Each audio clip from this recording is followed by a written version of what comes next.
Alright, let's see how that goes. Pop out the chat.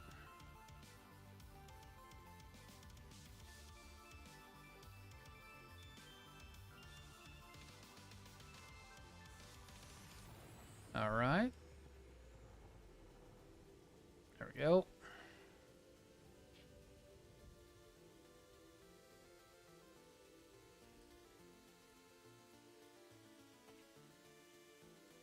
See that we're on both those. That looks good. Oh, I did not want to do that.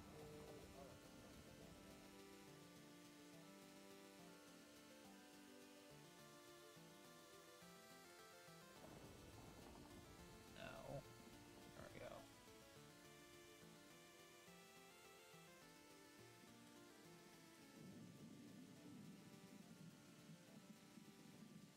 Okay, there we go.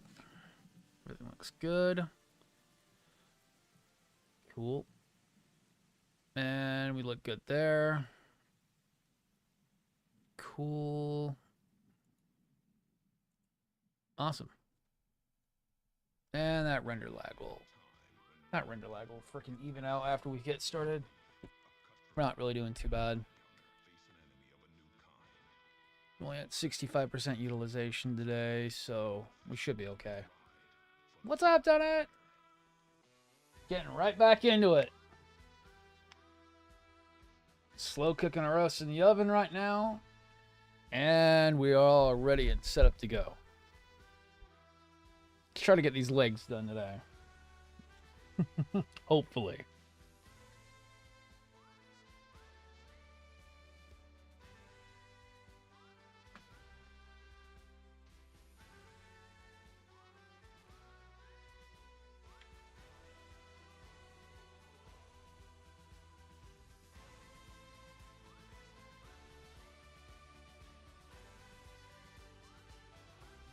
Nope, don't do that.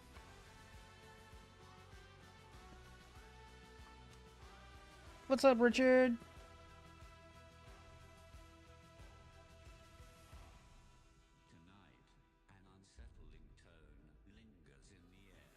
So as long as we can get this guy done, then we can get all the weapons and stuff done, which are going to be the hardest part. There is so much crap this guy has. And then getting on to Shadow Fox, which will be really easy. Shadow Fox will be way easier to repair my wife's bike. Aw.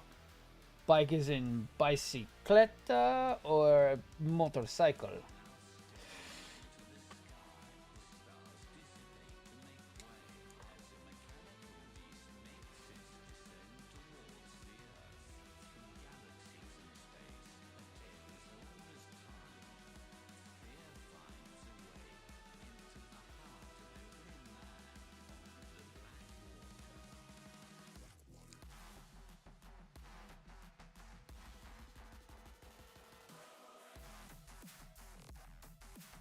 Ooh. They can run pretty high. Last time I remember an LED set for a unicorn is usually around $100 to $150 from Bandai, and the Cosmos, if you can find one, runs about $70. They're not too expensive. Road bike. Okay. Nice. I just had to ask because when I refer to a bike, that can mean motorcycle or actually bicycle. Because I know I used to refer to my motorcycles as bikes.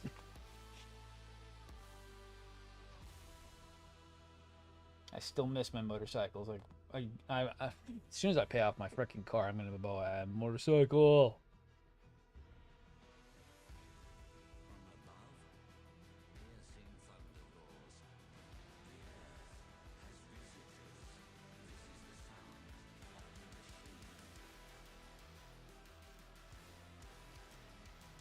Oh, dude, yeah, the Command Wolf looks really good so far. The only thing I didn't do was do the little disc brakes there because they're going to be covered up by the legs anyways, where you'll see most of this stuff. Oh, darn it, you have an R6. I did too. Fuck. That bike is fucking awesome. I had a 2018, and I didn't even get to keep it for 6 months before it got stolen. Oh, the R6 is such a good motorcycle. I loved mine.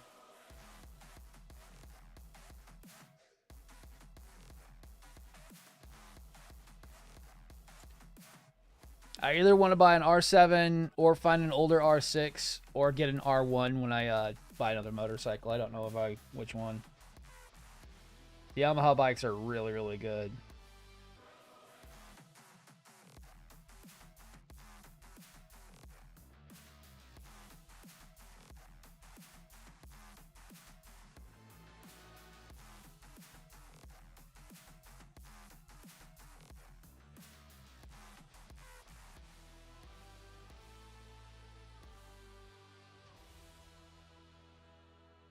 All right, we're gonna do these 2 at a time so that way I can get them done fast. Command Wolf is looking great so far. I cannot wait to get the decals on it because I'm going to be doing that one. That'll be during the week. I'm going to be working on the Command Wolf, the Shadow Fox, and getting the Gun Sniper all decaled up. While also trying to finish out the bus I need to do. I still need to do Sosby, and I still got to do Unicorn. I got Red. I have the new already done. Maybe even get to the perfect grade blue. I've been putting that one off for a long time because that's going to be a really hard decaling session.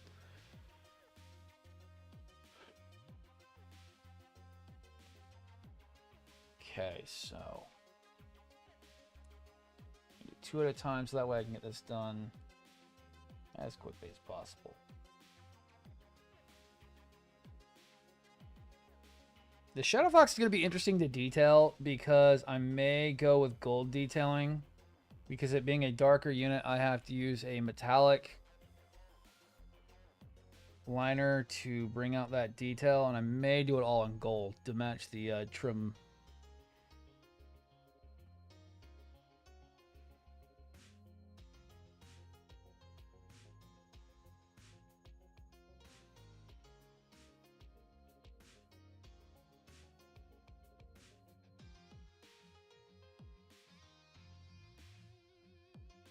Do a custom exhaust, mirror delete, steering stabilizer, integrated turn brake. Nice. Really? Ah. See, I'm surprised. You'd say not to buy an R1. Like, don't get me wrong, I loved my R6.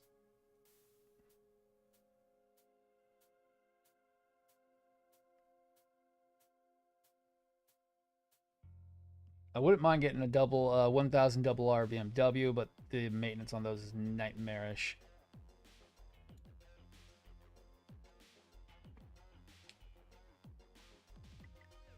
The R1 was actually what I was going to buy. I was originally going to get the refreshed R1 from 2018 when they did the refresh for the R1M. But they didn't have any ready. I literally could have bought one. They had none ready when I went to go and buy one in 2018 because there was none off the factory floor in my area. And they had just assembled my R6 when I bought it. So it literally had 000 miles on it when I drove it off the lot the day I bought it. Oh, trust me, that was the whole point of my R6 is that I was doing everything on that. The R1 is just that it'd be the biggest bike I could buy that I would not get bored of anytime soon. Plus the fact that the feature package is really nice on that, especially with the magnetic suspension you can add to it. That's kind of the reason why I like the R1. Because don't get me wrong, my little Ninja 300 I had was great for the longest time. But it was my beginner bike that I grew out of really fast. And my R6 was supposed to be my 10-year bike. Keep forever, never have to do anything with. And then it got stolen. But I was supposed to buy an R1.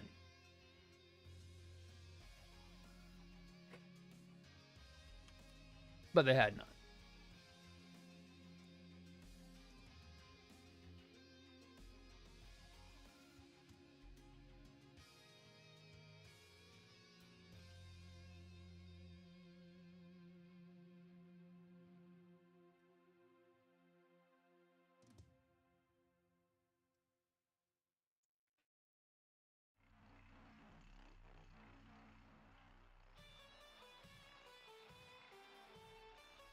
Really, I wanted to get a 636R, but I got talked into buying a brand new R6, and because I was also looking at a 636R that was used at the time at my dealer,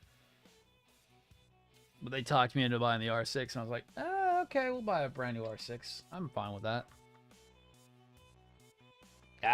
See, I didn't get a choice. It was either buying a 636R that they had there that was used. It had like 10,000 miles on it that got traded in, with a two-step exhaust on it, really nice looking 636, or the R6, because they had no R1s, and I was trading in my bike that day. We had already gotten all the paperwork started and everything by the time I got in the door.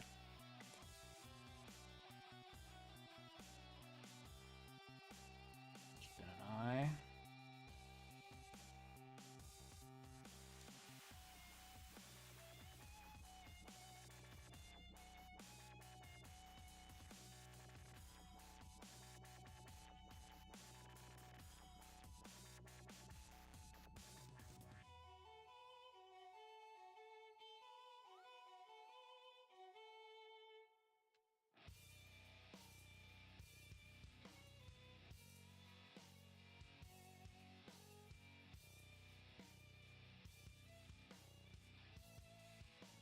I don't think I'll ever buy a Kawasaki ever again. I had a lot of problems with my Ninja, and also the dealership I bought it from were just the worst, and kind of put a bad taste in my mouth for Kawasaki ever.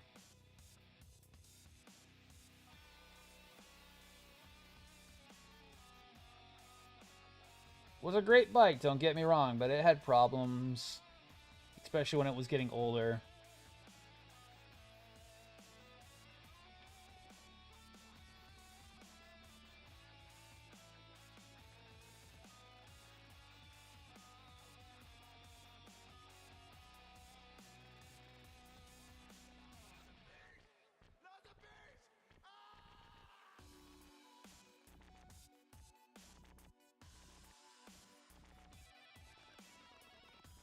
But having a good morning so far today, got all the errands done. The only thing I didn't do was get to the gym, but that's because everything took a little bit longer than I thought. Going to the store was a bit longer than I thought it was going to take.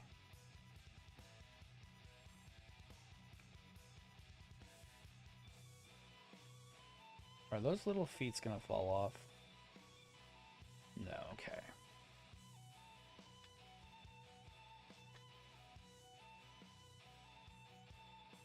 Oh, dude, my R6 was insane. I full on, I know exactly what you meant.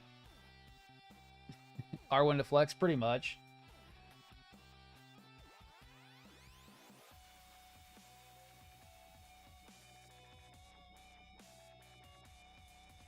I feel you on how fast that R6 was. Jesus Christ. The day my limiter left off after the cylinders had worn in, oh my god. I hit like 90 in first gear. And I'm like, what the hell is this bike and how much fun can I do?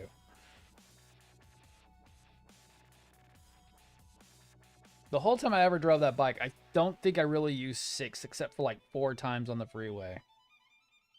Just to cruise.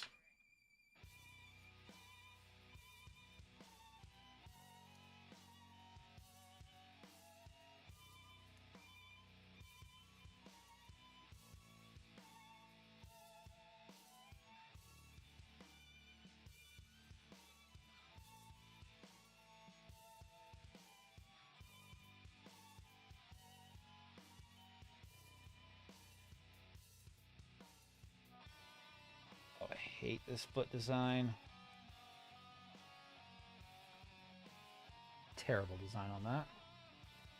Oh, just react what I was so supposed not to do. Oh, that low in torque. Oh my god. And it's such a smooth low in torque, too. I don't know what it is with their freaking engines, but I was expecting, like, you know, Kawasaki or Suzuki level of, like, going from a big bike, from a small beginner bike to a big bike kind of power level. Nah, no. My R6 was such a slow roll off, and it was so nice. The power curve was really, really decent. I was like, okay, yeah, I like this.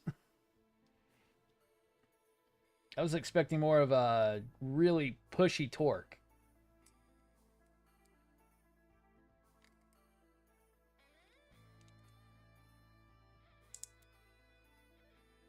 But it's nice low end roll off and smooth transition. Oh.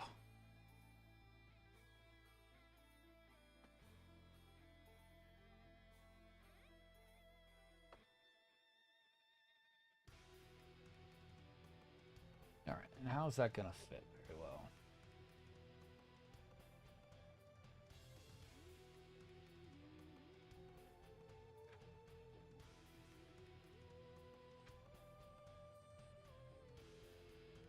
Oh, yeah. Okay.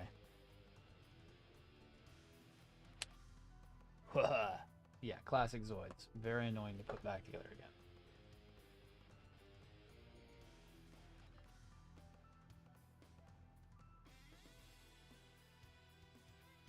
Okay.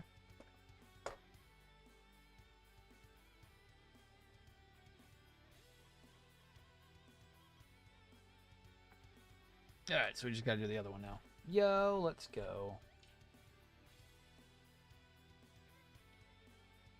If you really wanted it, you could be punchy and rowdy. Oh, right. You can. It's just really, really not as aggressive as some of the other bikes can be. I really was never really afraid of the R6. I'd get on it. The only thing I hated was that my bike was too tall. That was going to be like the next thing I did. I had issues with it being such a tall bike that I wanted to knock down the rear suspension so I could at least maybe flat-foot it a bit.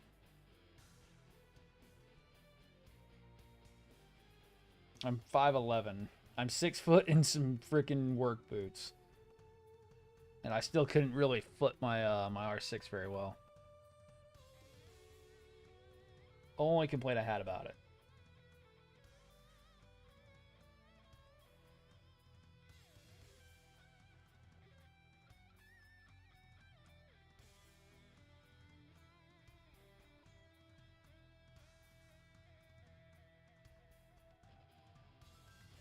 And I know there's the ultra egos that like, oh, but you should just be able to balance and all this other shit. And it's like, yeah, but I'd rather play it safe than sorry. I'd rather put my feet on the ground.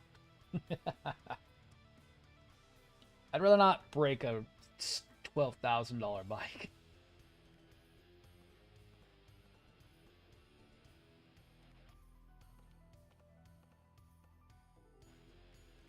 All right. Everything looking good. Everything's looking great.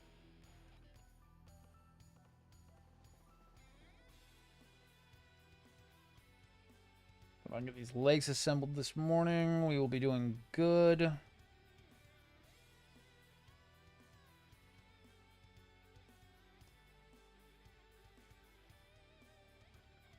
Get the legs and or at least some of the accessories done this morning. Still gotta get the B part on the legs, then the B part goes to more B parts, more B parts. We're not going to be putting the B8 parts on the outside of the legs because I'm going to be putting the optional accessories on this thing because he's got a couple things that are really cool that I want to use.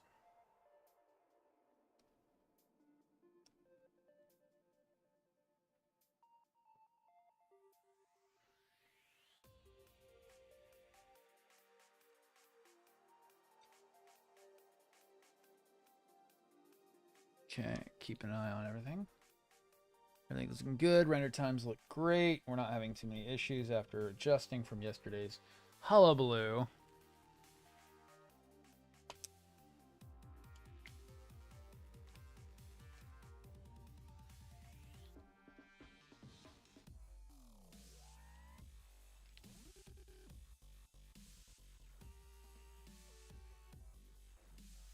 Okay, that to the side for the time being, and then let's get this done.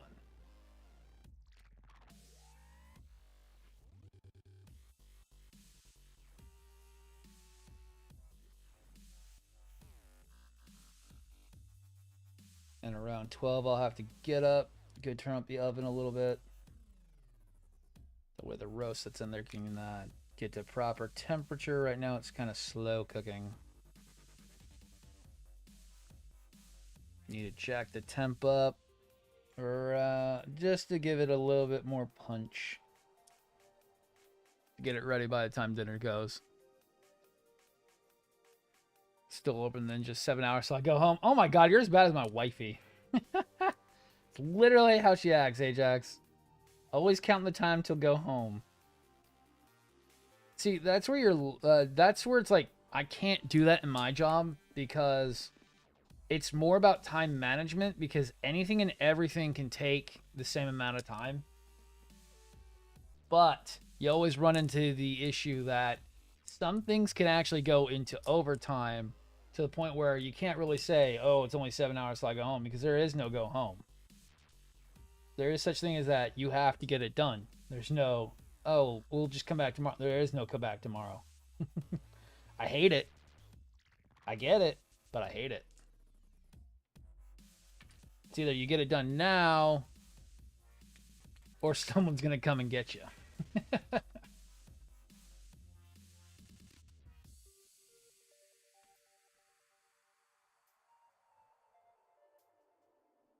I miss the days of doing stuff where it's like just counting the clock. It's sometimes weird.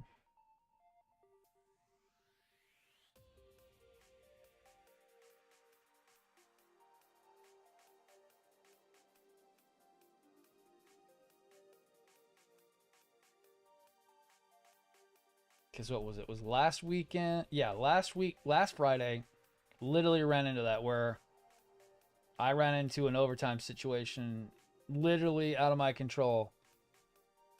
I literally got 2 hours of overtime because I had to, not because I wanted to.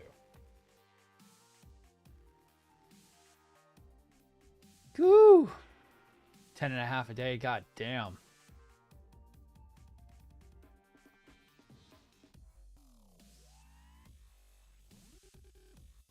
We do 8-hour days, but your 8-hour day can be longer than that, depending on if you're good or not. Good guys get to go home. People who are slow or don't know what they're doing sometimes get overtime in my job. And that's not a good thing.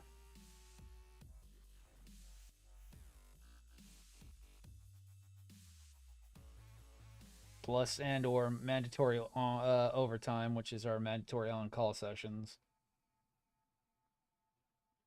Which is why I was MIA last weekend. Sitting by a phone for 36 hours straight is not fun. Going, please don't ring, please don't ring, please don't ring, please don't ring, please don't ring, please don't ring.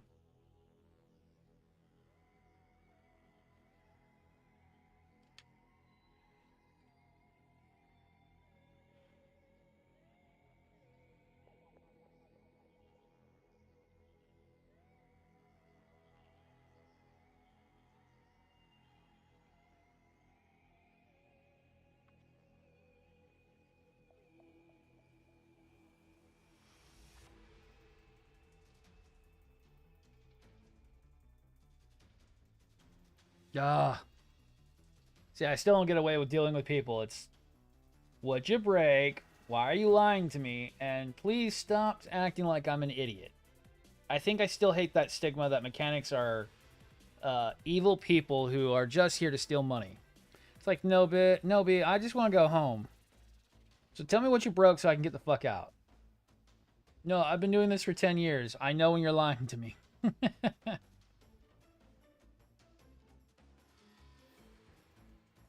I hate when it's like people act like my job is so easy and that basically I'm an idiot. It's like, okay. I get that evil stare a lot. Especially from management. They like to think that they could do what I do. It's like, yeah, okay. Go tell me another story about how you're so great back in the 30s.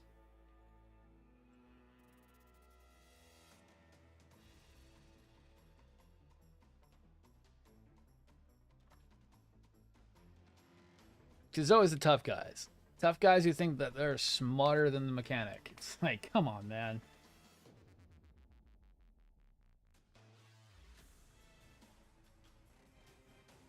I see the same problem every week. And they act as if I'm just, like, surprise Pikachu face when the same thing they've done 4 times happens, and it's like, you really think I'm dumb enough to think that this just randomly happened?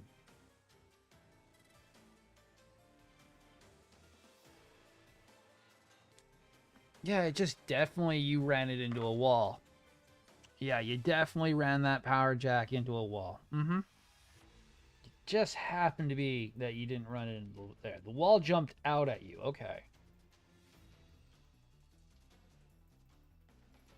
Oh, the wall attacked you, so you ran into it. Okay, that makes so much more total sense.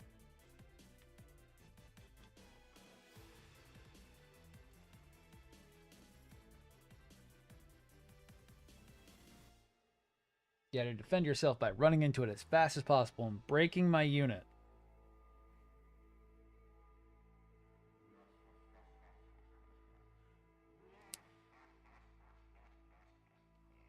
Oh. Oh, brown cable, where'd you go?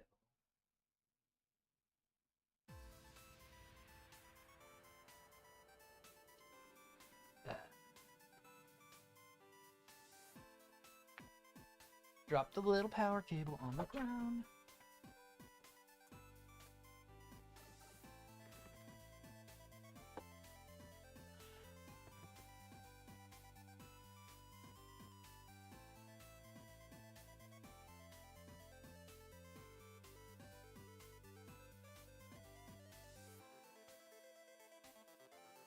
Yeah, you piece of shit, where'd you go? Damn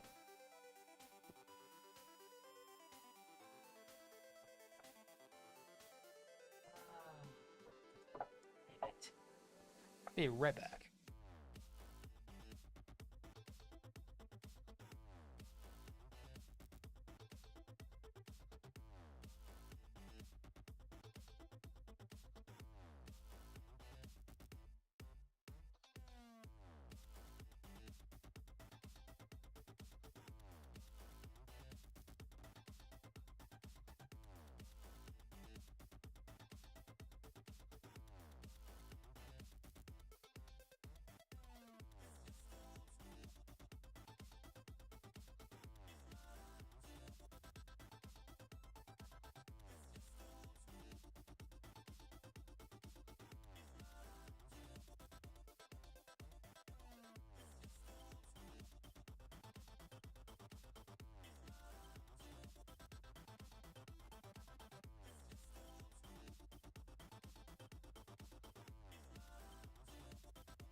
Cool, I have no idea where that went.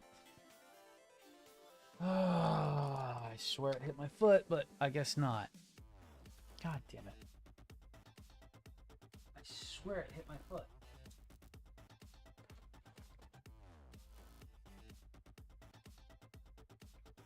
And it is nowhere near me.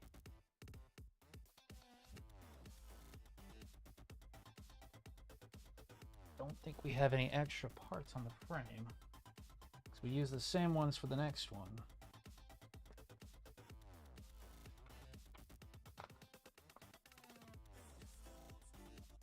7, and that's all we've got, right? 1, 2. Yeah, that's all we have left. God damn it. Ah.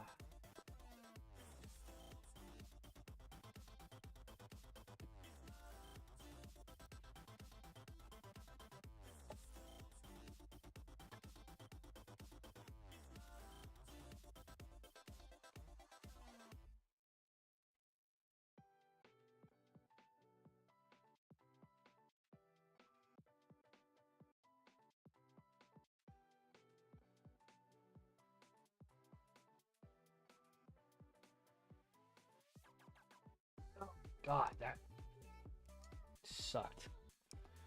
Right where I thought it was. Just couldn't see it. God, I hate parts like these.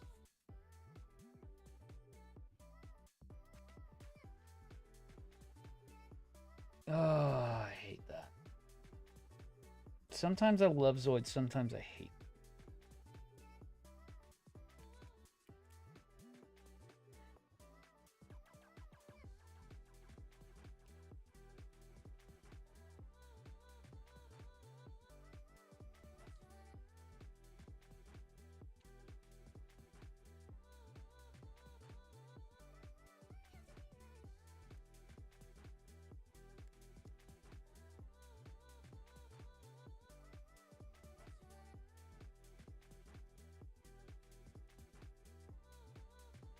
All right.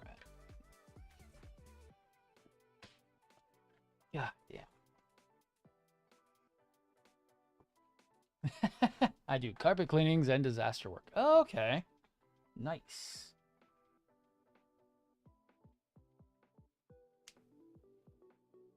I repair commercial grade equipment for a very large billion-dollar corporation. That's the nicest way of saying I'm the idiot they call when they break shit.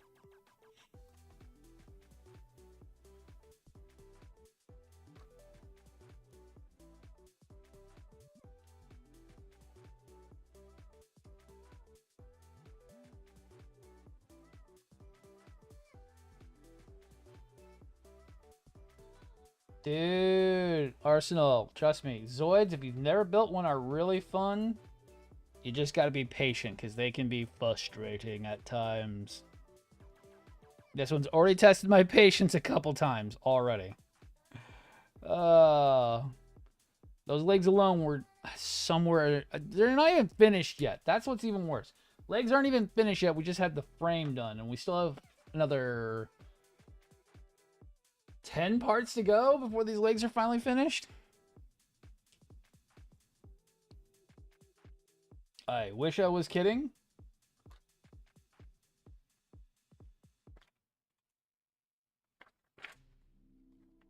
One, two, three, four, five. Maybe six. Six parts. Shadow Fox is about $70. It is a fairly expensive kit. That was with shipping, so it's about a $60 kit. With shipping, you're going to be paying about $70. There should be some still available. I think USA still has some. Plus, most of the retailers should at least have some too. Oh, I scuffed that claw a little bit. Shut up.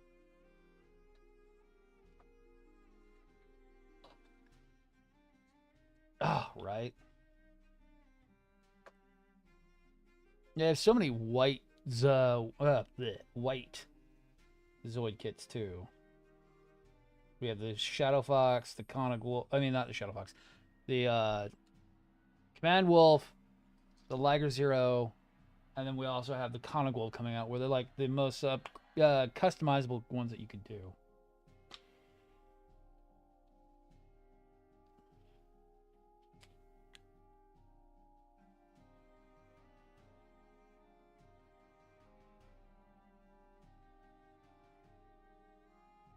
Especially with Phobos to be the testament of that.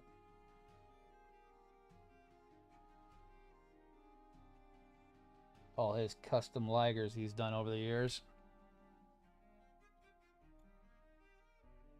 The HMM will be the best articulated one. You still can get the Tomy one if you're looking for them off eBay. But the HMMs are going to be the most closest to like a Gundam. You still build the Tomys, but they're more built around the motorized walking than the articulation.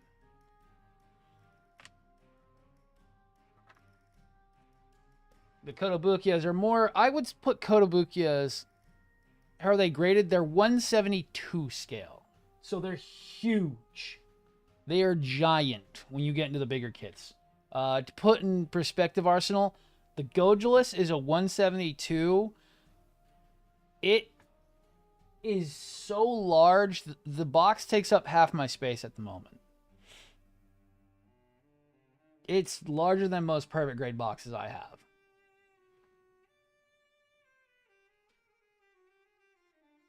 It is. They are very much Gundam. I would put them more towards real grade level.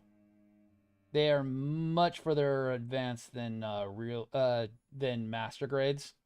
They're more closely akin to real grade, where every little minute detail is done up on them.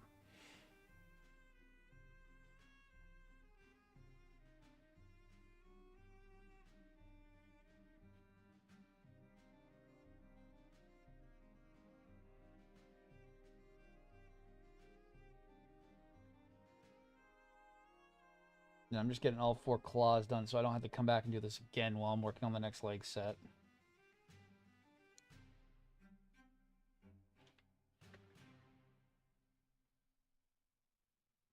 Wow.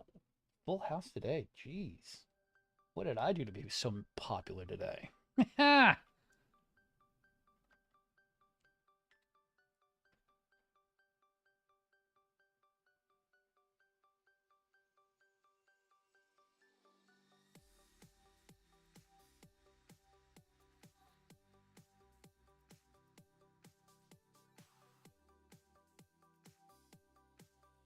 We should be getting to the medium. So there is kind of a scale to Arsenal. A lot of the Zoids are more of a medium size, so something like the Gun Sniper, the Cannon Tortoise, the Konig Wolf, the Saber Tigers. They're more of the smaller Zoids. But then when you move into stuff like Ligers, Berserk Fury, Sturm Tyrant, Genobreaker, Darkhorn, Iron Kong, those guys get big, and they get big fast.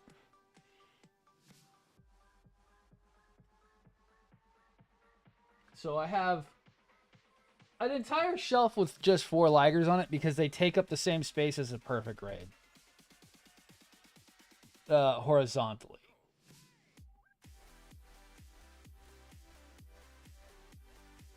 Ah, nice. Good, because I'm going to be doing that all week. With being on vacation, I'm going to be here all week.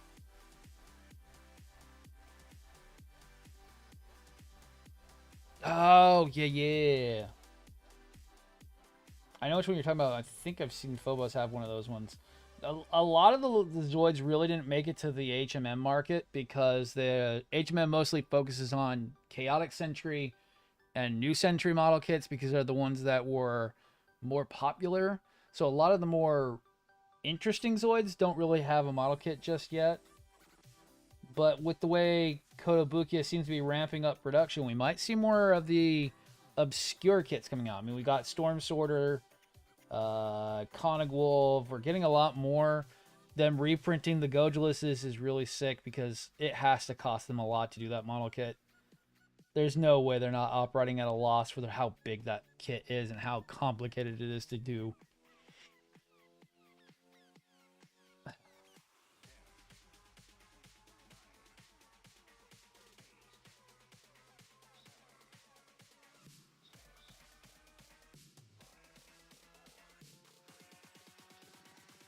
I still need to get an Ultrasaurus and a Deathsaur at some point. I want them just to have them. But getting those, they're a bit expensive.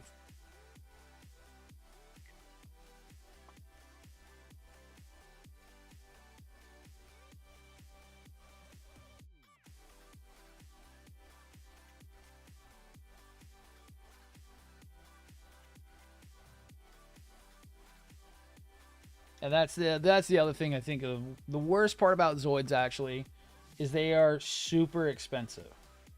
They are no joke. Sometimes really overpriced, but they're really not that bad. You get what you pay for. You're getting quality. On average, Ligers can run anywhere between the MSRP of 80 to 120 sometimes, depending on where you buy them from.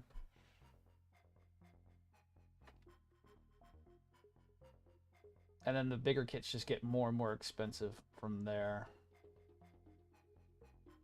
So I'm actually surprised. The Darkhorn's one of the cheapest large kits that you can get. Oh, I don't do traditional models. Surprisingly, the only thing I have that's like close to that was like the Star Blazer model ship. I have.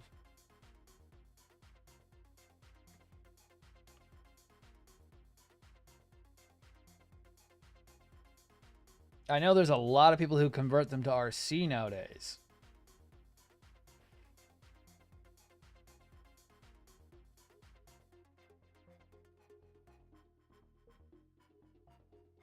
I'm doing a lot of custom work with that.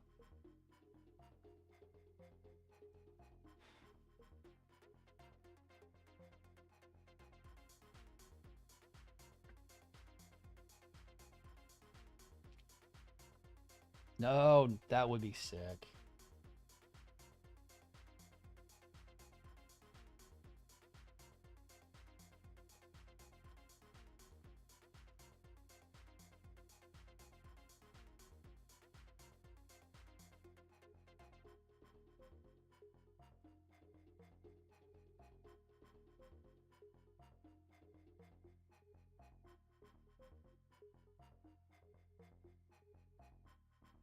And let's see. Can we see the stack behind me? I don't think we can.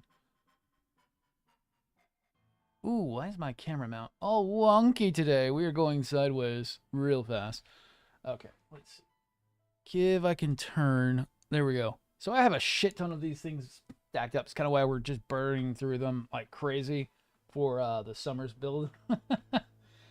And yeah. I don't know how long it's going to last. Being that if I burn out first.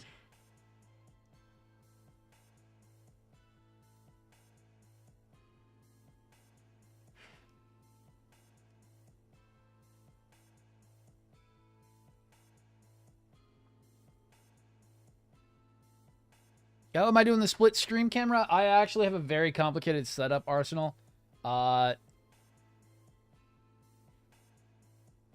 Right now I run a... Okay. So I have a Ryzen 7 1700 that's running a 1060 Ti graphics card. And then I run a Elgato... Goddamn. HD60 Pro, and then I have a Camlink Pro as well. My Camlink Pro is actually recording the clean output of my camcorder, which is doing the Gundam stuff, and then my webcam is recorded in from its own standalone thing. I have a Razer Creo for my webcam, and then I run the right now I am running on 4 different platforms at the moment. I run OBS, which is using multi-stream plugin that's running Twitch, YouTube, and Kick, and then I'm running off of the actual TikTok Live software, and I'm capturing the output of my camcorder and my my webcam, and then I've imported that. It's basically it's an OBS based it's based in OBS, so it's basically the same stuff. I just capture a window, I branch out the different screens. Makes it a little easier. But the rig I'm running is very well tuned for this. I built it specifically for streaming. I'm actually kind of making its life miserable right now, but it's still holding up. Last night we had it up to 99% utilization, and it still held up fine.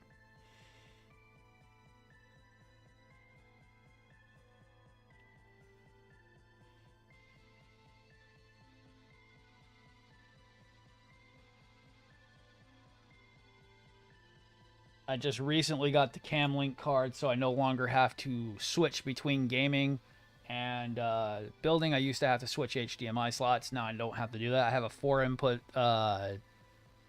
Camlink, so I can have up to 4 HDMI. I think it can do 4 HDMI 4K 60 inputs at once, because it's the new 4K version, because I paid a lot for that,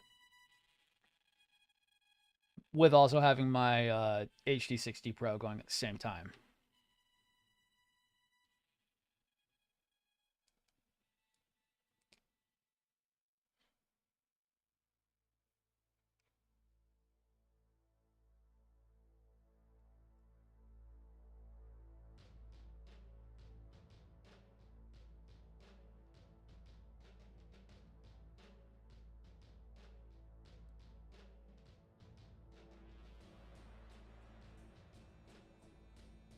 You piece of shit claw. I've done 4 of you. I mean, I've done 3 of you so far. Go on. Thank you.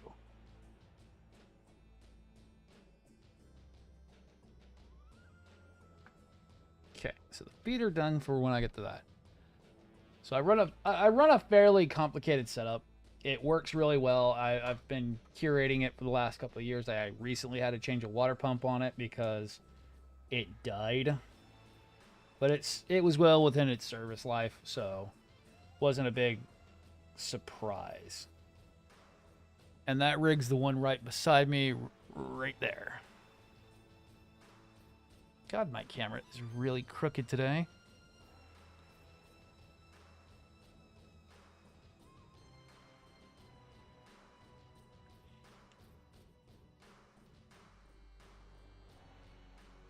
And I don't know the requirements for the TikTok live broadcast software. I know there are certain restrictions on that. I don't remember exactly what they are now. They were different 3 months ago. And they were different 6 months ago from that.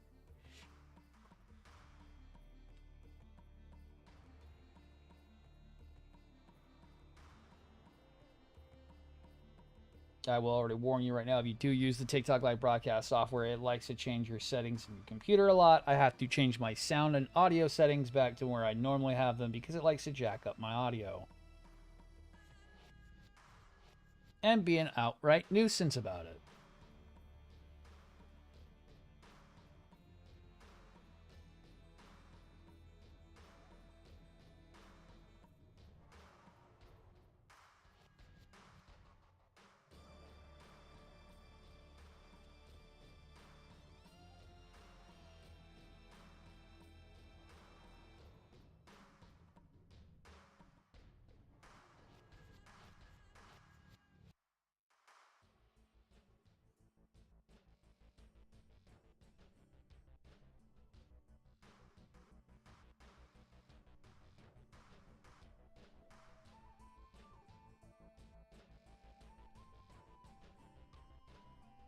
I prefer a water-cooled setup myself. I like the advantage of having a more quiet but also efficient PC.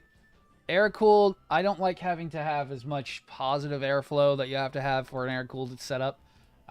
Both my rigs are both of my rigs and wifey's rig are all water-cooled setups. The only thing that's air cooled on my computers is I have a regular axial air cooled graphics card on the 1060, and wifey runs an axial cooled. God, what has she got? 3070 Ti. And the reason why I don't like those is that as we've gotten better and better graphics cards, the coolers are getting too much now. My 2080S pumps out more heat and runs faster than her 3070 Ti, but I'm running on a hybrid card, and I can keep it under 60 degrees, and it's really not that bad. It's really quiet, and the card is small. It doesn't need a giant heatsink because it has a water-based heatsink and fan setup, where her 3070 barely fit in the case because of the fact of how much heatsink you need for those newer cards coming out. And it kind of sucks because Pascal was okay, not too bad. Then the 20 series was a little bit getting chonky, but the 30 series and the 40 series are just getting absolutely insane. I wouldn't even ever think of not getting a hybrid card nowadays for the 30 and 40 series. And I use water-cooled CPU stuff because you get a lot more headroom, and I like that. We just recently, I gave my old 1070 Ti to, my old GTX 1070 Blackhawk to my father-in-law, which is a water-cooled 1070. It was working great till we replaced it recently. Still works great in his computer. But we then put in a Hyper 212 on top of his i7-7700K because of the fact he was running a stock Intel cooler. And that was a bit hard. I didn't really like that. I wish I would have just gone with like an H50i from Corsair instead. Would have been about the same cost, around $50, $70. but not take up half the case room. He's running in a basic small ATX case, and the Hyper 212 fit, but we did run into some issues with getting the radiator mounted for the graphics card at one point.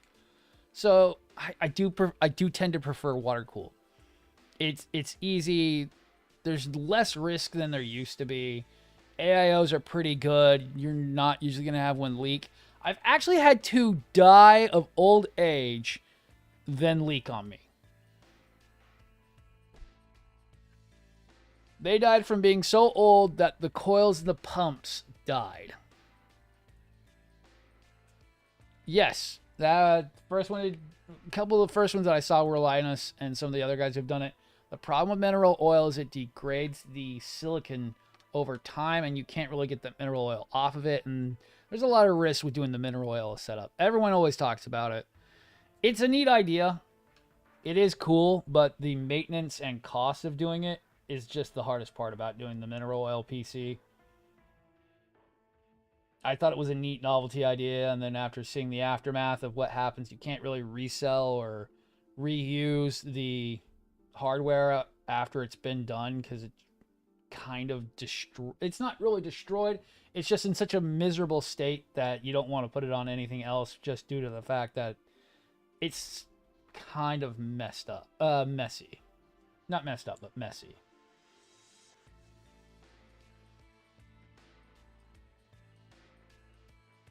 Okay, so that one doesn't go there. That one goes over there.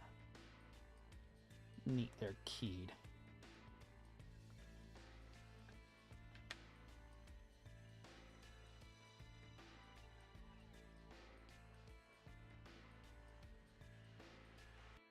And the same thing with doing custom loops. Custom loops kind of have the same issue that minerals do. The maintenance of a custom loop is so much more. I mean, they look great, but if you ever watch any of the guys who have to maintenance those units or deal with them long term, it gets really, really bad. You know, I'm not friends with that person because we don't like each other. Couple years back, the original Skunk Works from Jay's too, I'm not going to mention that name, needed so much work because it just had issues after issues when the fluid just gets old over time. Or say you do one of those glitter fluids and the desiccant drops out, or you have any kind of buildup. I mean, there's so much that can go wrong. At least with some of the pre-built water cooling units, you have a less of a chance of that happening, and they're really a lot cheaper to change out and swap. Over the 2 rigs that have had issues, I've only spent an extra $100, $200 each on replacing the water pump assembly and just remounting the blocks and making sure all my stuff's tuned correctly. Yeah. I used to really follow a lot of tech stuff for a long time. I've been falling out with tech stuff over the last few years. It's just been too expensive to keep up with it. I mean, I haven't even upgraded rigs in so long. I'm still running an i7 7700K because it's just been too expensive to upgrade. I bought an RTX 2080 when it was cheap, and I am not buying anything new for a while. And the workstation doesn't need an upgrade until I feel like it needs to be upgraded. I'm running a MSI Titanium, an MSI 3070, MSI X370 Titanium motherboard, which is a $500 motherboard at the time when I bought it. It's an LN2 based overclocking motherboard. It has all the bells and whistles to it. I really should step up and put a 3800 in it, but I just haven't done it. I need to also update BIOS to do that. But my 1700's been running great, and I'm barely running into headroom issues with trying to run as many programs as I have been running lately. I'm only running into the fact that I am doing so many programs at once that I am running into core speed issues or number of cores available.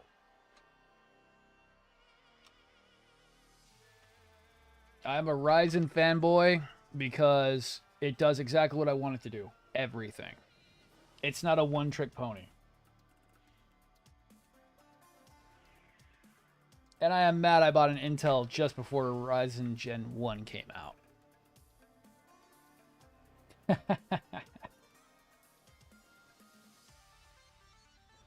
I only got into BC building because I got the...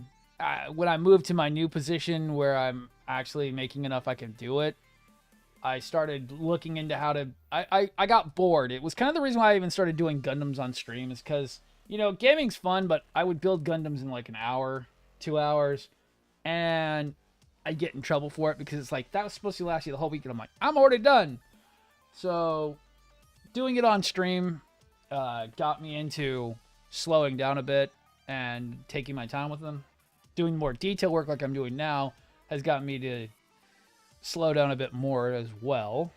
I know I'm not doing like super fancy paint jobs or anything because I suck at painting, I'll say it.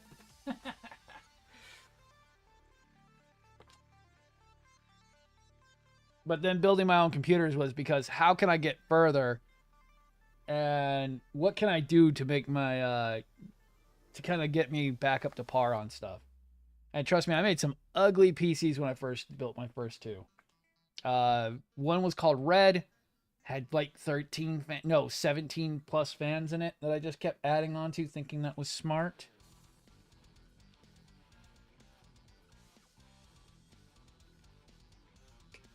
And then we had what we called Frankenstein, which it was wifey's first computer. It was all green. It was cool, but man, I didn't understand the law of airflow. That just because you add more fans doesn't make the computer more efficient and actually can make a detriment.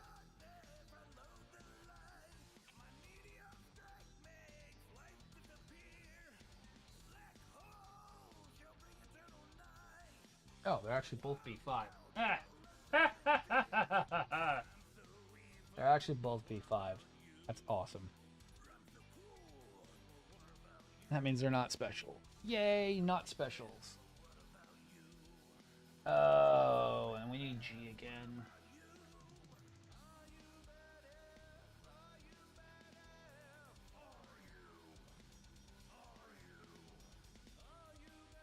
Give me the G frames. Give me the Gundams. 4 and 9. Which the last one's on that. Yep.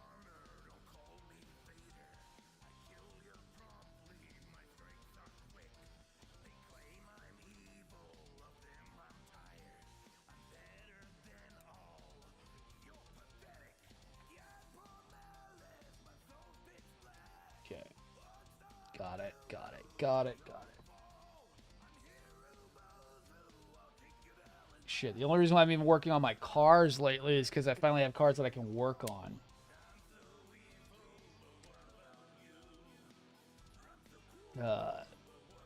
GM being a really easy car, my Camaro being a really easy one to work on. I've done mostly all my repairs on it. Only thing I didn't do was do my brakes, and after realizing how easy Brembos are to change brakes on, I kind of mad I didn't do it myself, but that was before I had a little bit more self-confidence to do it myself.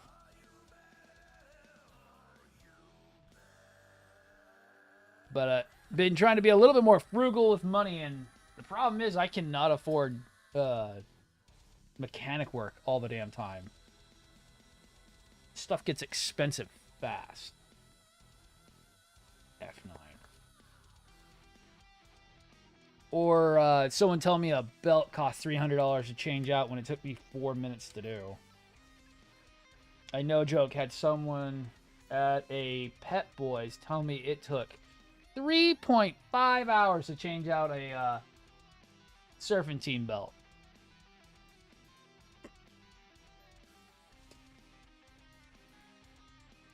When I changed it out myself in about 4 minutes.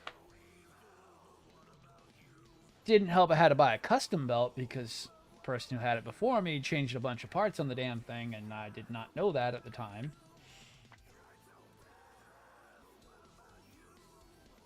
Okay, it shows the leg being all the way down. That way I can know how these parts are going to go. Okay.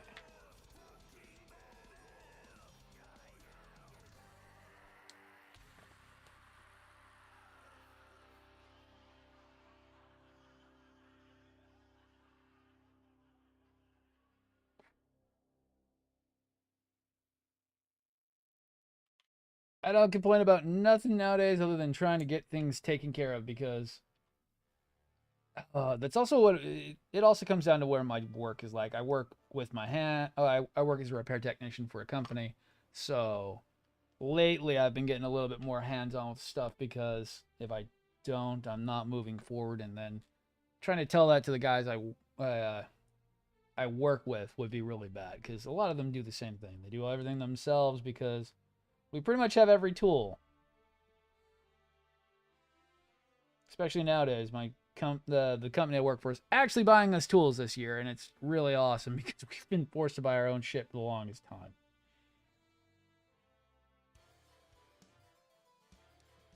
But I guess they figured out they can get a tax break if they actually buy us shit for once. Or somebody told them something. They're more willing to buy us things. It's not even funny anymore.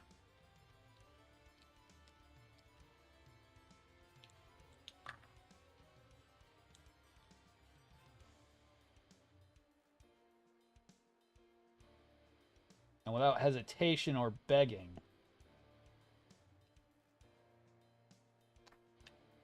I used to have to beg to get parts and tools. Oh, dude. So, God, we used to have to buy all our own shit. Like, I spent $200 on screwdrivers just recently because I had lost all my good ones and I wanted to get some new ones because I hadn't had new screwdrivers in a while. So I went and rebought all the ones I usually have on me. I only had my really bad one that did barely anything, and now I've got my SATA, my Klein, and a couple no-name ones from Home Depot, and oh, makes work so much easier having the SATA and the Klein that I bought. Does not make me regret spending $200 on screwdrivers. But then they go ahead and go, yeah, you know, you want those impacts? It's like, yeah, I would like some impacts. Be great. Well, here's some really nice DeWalt ones, and here's an impact for a Milwaukee fuel impact. I'm like, what? When did you guys get money? You kept telling me you ain't got nothing. Oh, and here's that new grinder you said you asked for.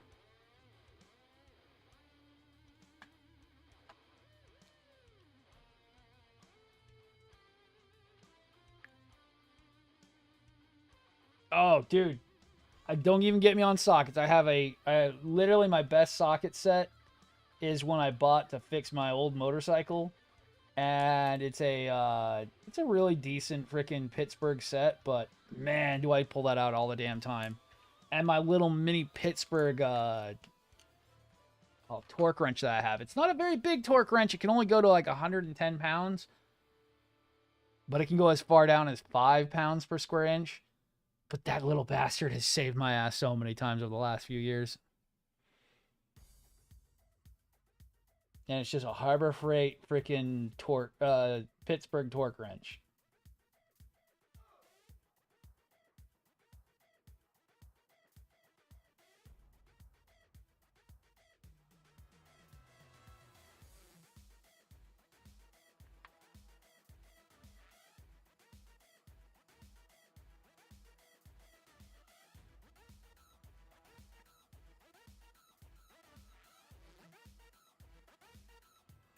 Tools is one of the biggest things about my job, and we carry a full bag of tools in every time. Well, you're supposed to. There's some people who don't, but you're supposed to bring your tool bag with you wherever you go in, and you should have just about everything you're ever gonna need in that tool bag, because if you're not paying attention to the job.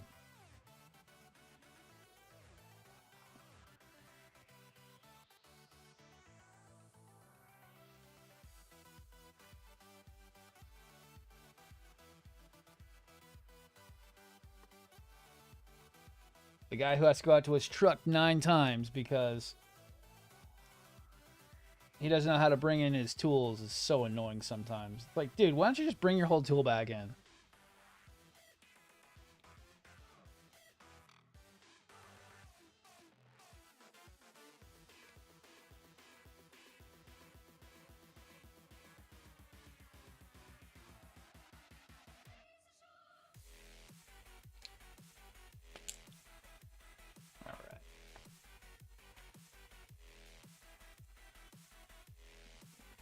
Can I clip onto that?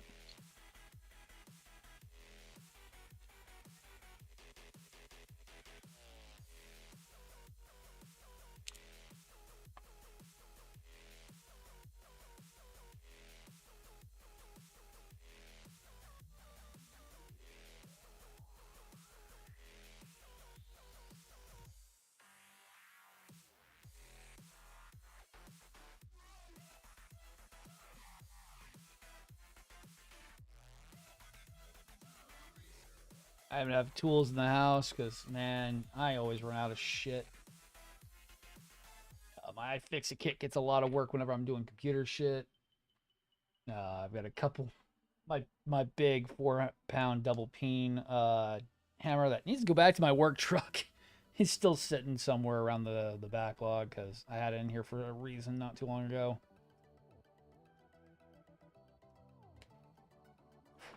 And having the right tool for the right job is sometimes the best part of being in this industry.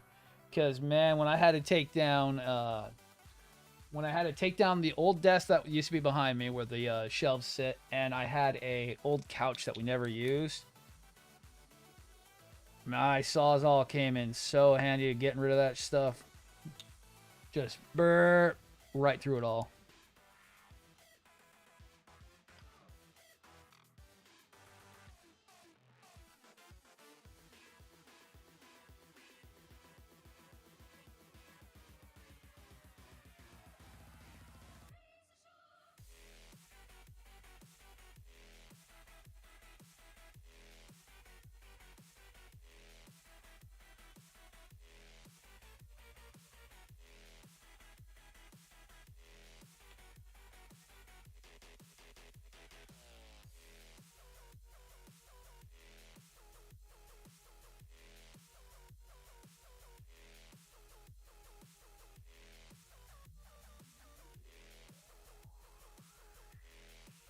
Oh, okay. So that is how that's supposed to sit. All right. All right.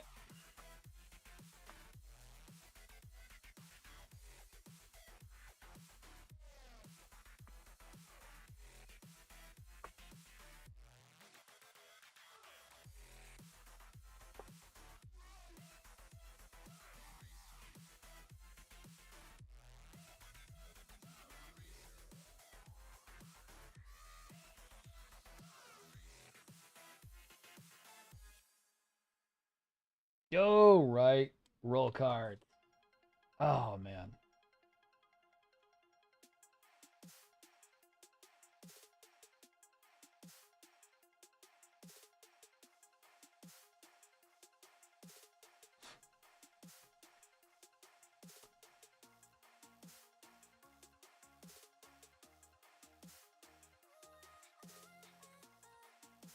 I keep trying to find me something that's kind of like that, but it would fit in like my work van. I've got a couple on my list. Just haven't found one that's like fit the fancy that I want for it.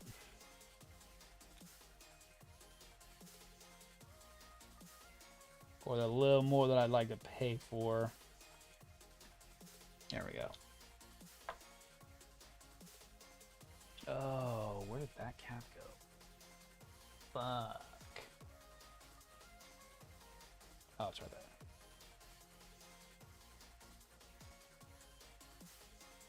there. Ooh, that food is smelling great.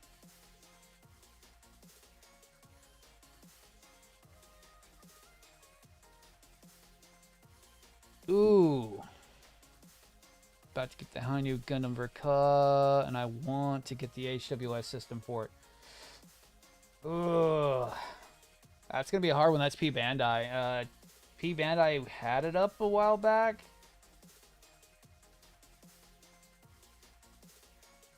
But I don't know of any third party. Actually, no, I do. Actually, I do.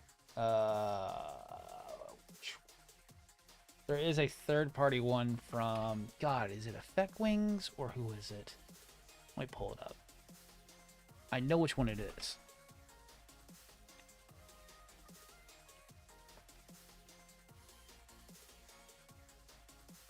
No, yeah, Gundam Model Setter has it. Okay. think Gundam Model Center has it. Let me see. Other Gundam brands and accessories. I think he had it. Okay, that's the Susan model. That's not what you're looking for. No, he doesn't have it anymore. Damn. I know USA had it a while back. Let me just double check to see what the name of it was.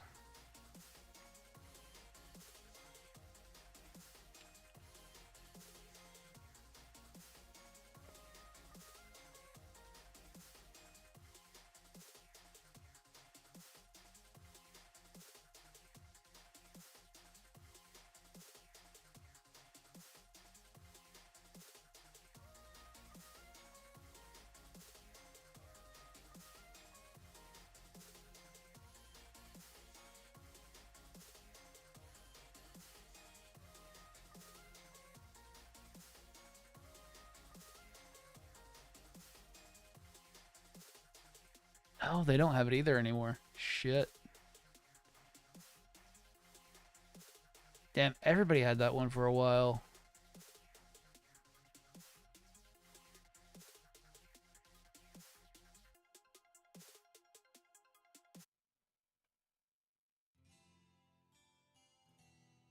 Yeah.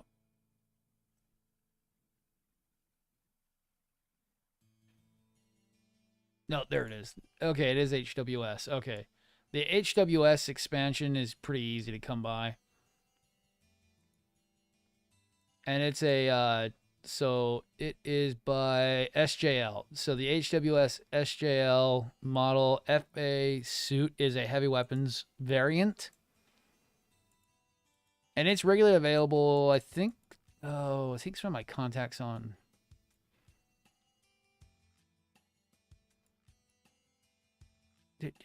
Search Google real quick. Yo, what up? Thank you for the donut. Wasn't fucking. Oh, man. Oh, you got it? Nice. I was going to say you could always go for the HWS one. The HWS one's for the MG new, and it's like $30 too.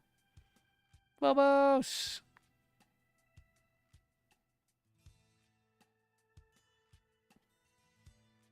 It's the more pointy bit one.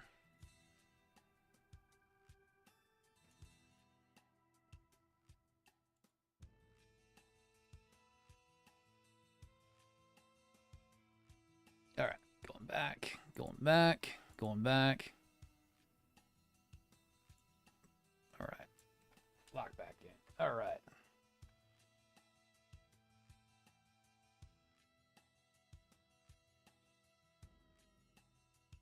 Cool. Awesome. Oh, yeah, I haven't done that one just yet. I just clean that up. That's it. All right.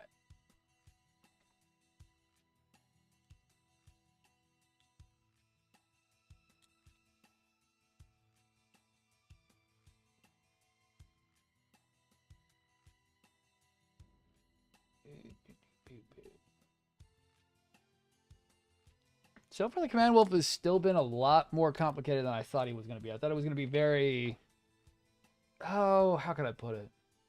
A lot closer to something like the Cannon Tortoise, where it's like, not as many parts as I thought. Actually has a fair good amount.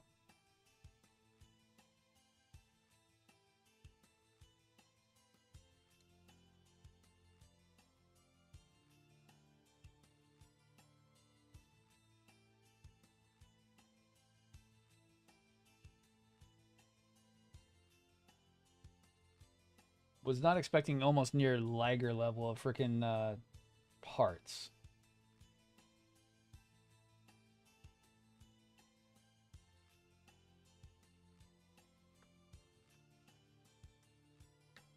So I think Shadow Fox is more probably going to be closer to that.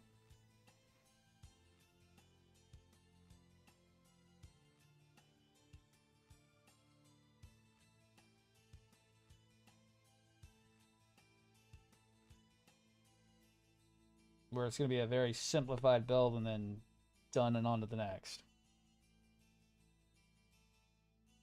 Which I hope so, because I want to get onto the big boys.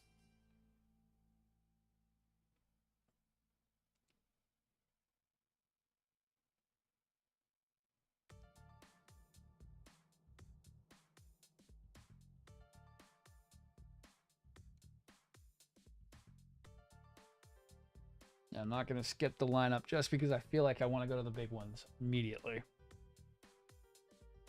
Yo, nice. Armor Core. Yo.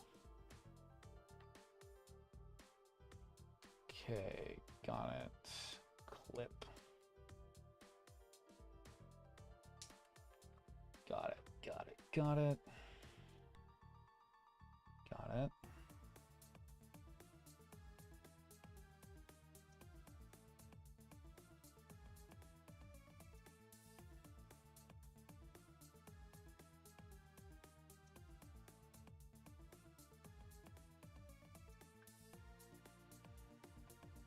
Okay, how does that clip on?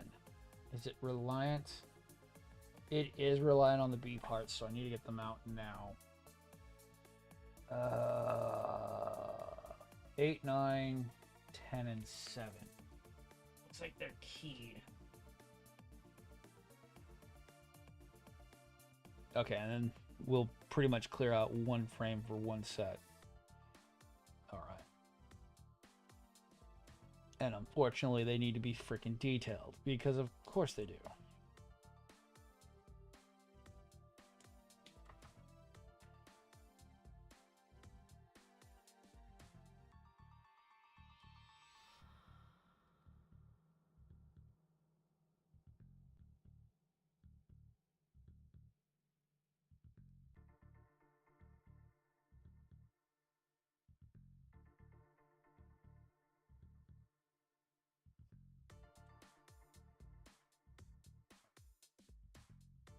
What do I need? I need 10 and 8, 10 and 7.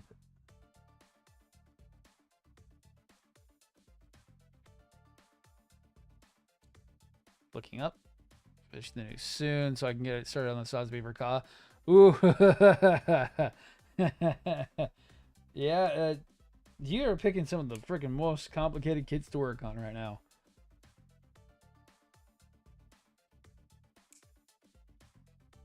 Although I can't say I have a way more complicated new coming to myself in October, so.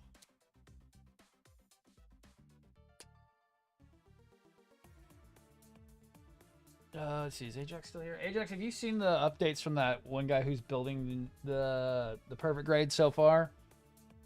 So far, it looks like exactly what we are expecting on that one, that it's just good.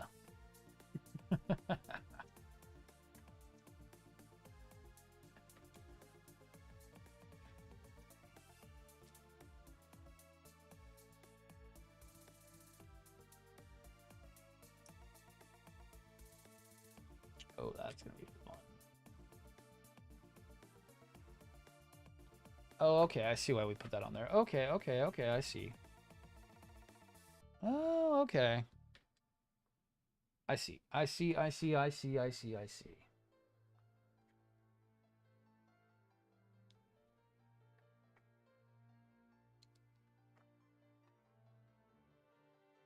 And Phobos, are you still streaming, or what you up to, man? I know you were streaming earlier. I saw.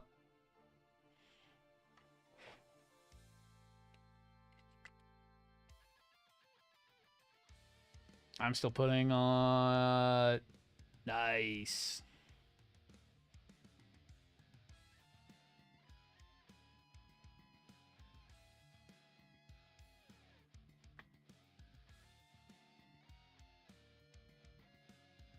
Okay, awesome. Get that. Get that off. Oh, nope, Rob lost him.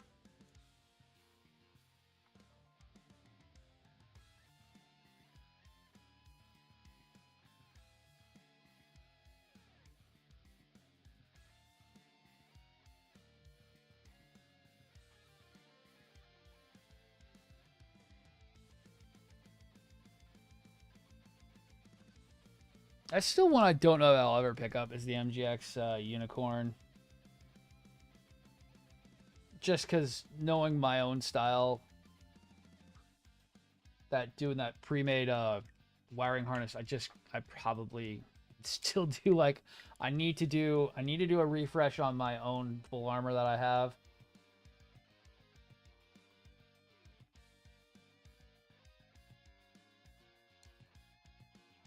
And then the perfectibility I have in backlog as well.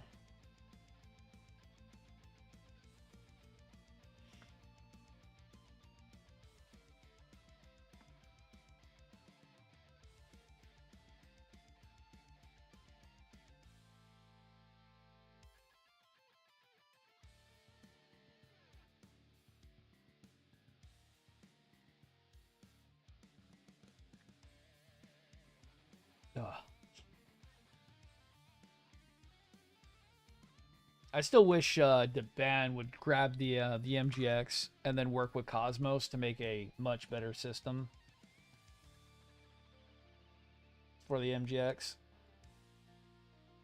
or even just somehow do a full armor and just have Cosmos do a lighting kit for the regular full armored Verka. God, my brain no work today. Arr.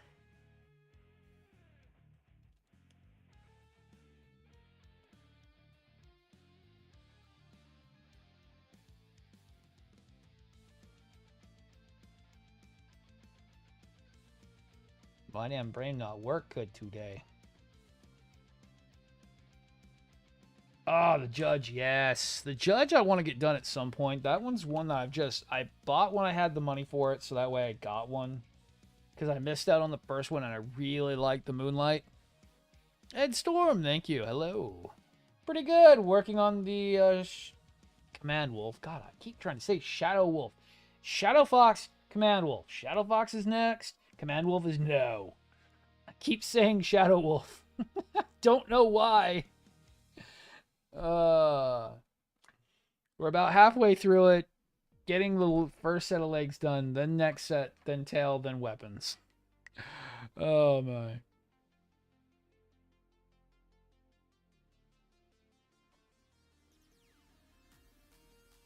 Nice.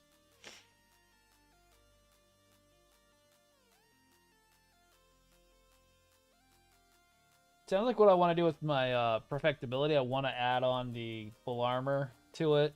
Well, to the perfect grade, but man, buying the full armor upgrade is a nightmare.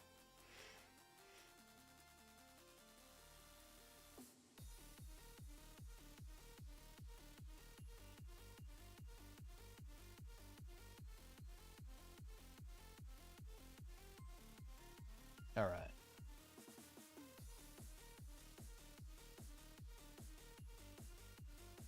Ooh, that's got some nasty small details in it, and I hate you, but I love it.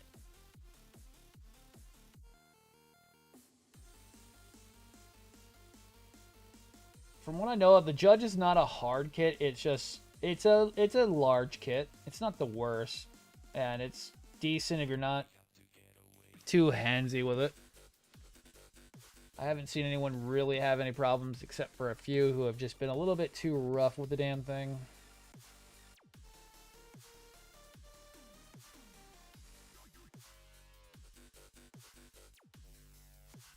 They don't treat it like a third party, they treat it like a first party.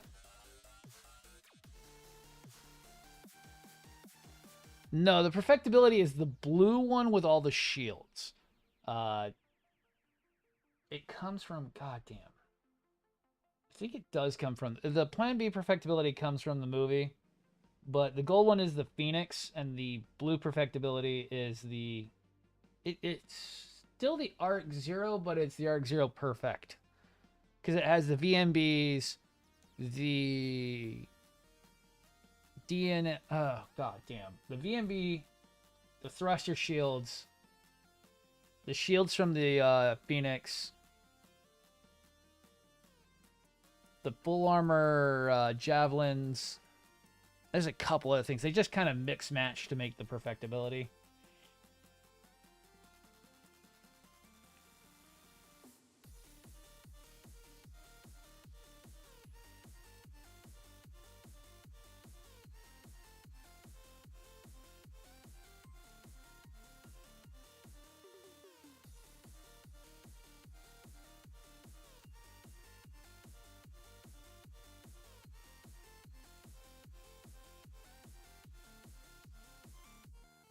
And it was a base limited kit, so the problem is the base limited kits are very expensive and they are so sought after. The real grade runs insanely high prices. The master grade runs insanely high prices. And we don't talk about the perfect grade unless we're talking about the demand, which it runs about 200 right now.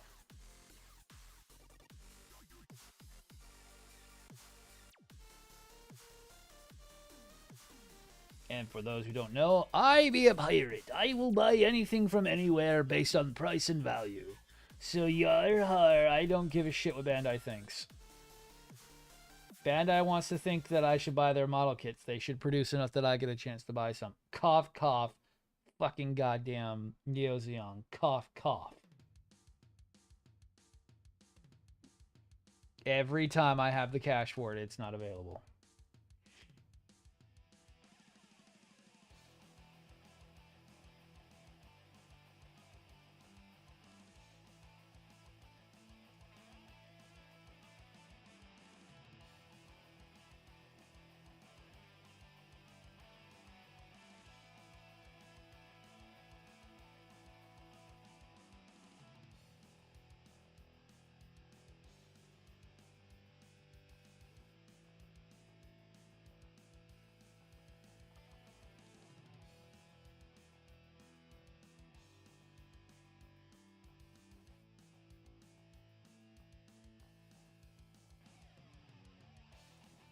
Okay.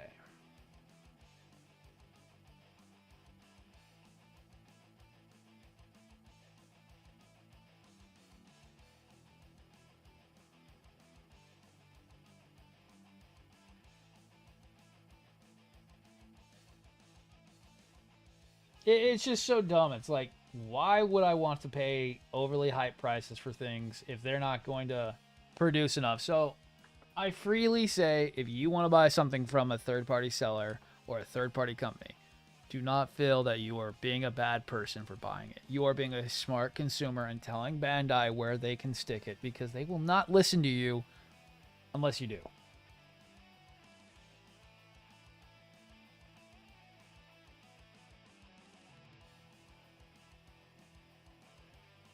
Think with your wallet.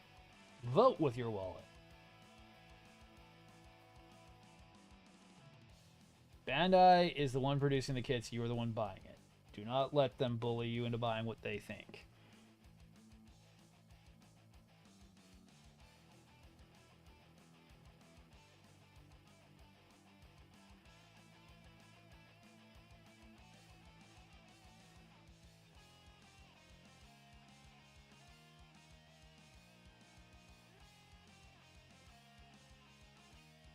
Nah.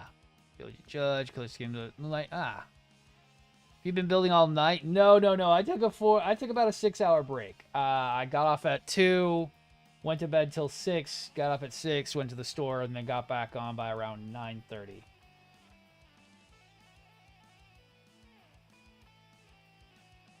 So no, I took a decent break. Got some food in the oven.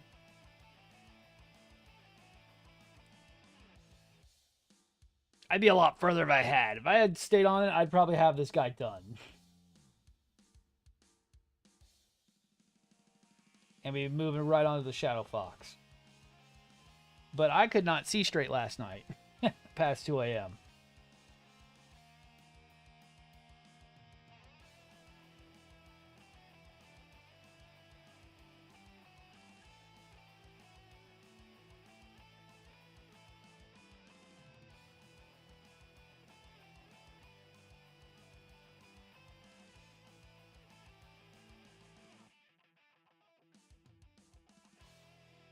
Exactly. As an adult, buy what money pleases. Exactly.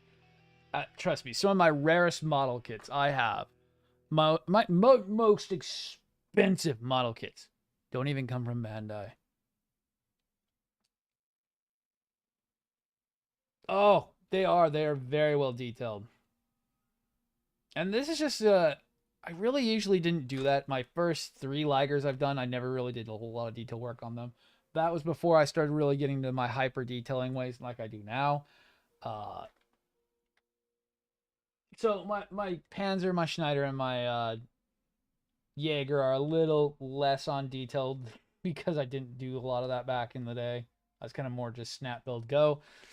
Nowadays, I do take more time to get things done, but that's just because I've become obsessive with it nowadays.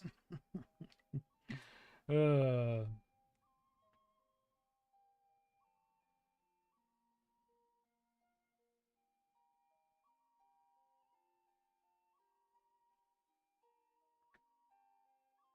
more over time, I've become more obsessed with doing more detail work. Exactly. Okay, so that's a good actually answer, Donnet. Uh, the slash phantom from the third party new people has so much extra crap in it. It's like, well, Bandai had this. This would have been a $30 add-on. You want you want two slash phantom Zaku axes? That'll be an extra $59.99 on top. Please take that and run away.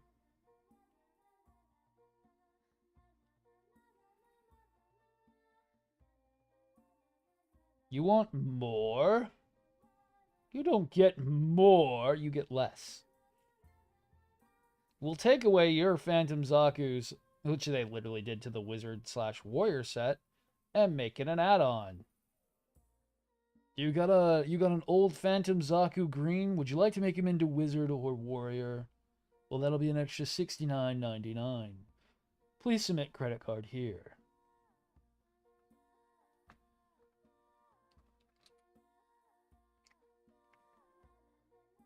Yep, it was 2 in the morning. Oh, I could barely see. I was like dead, dead, dead.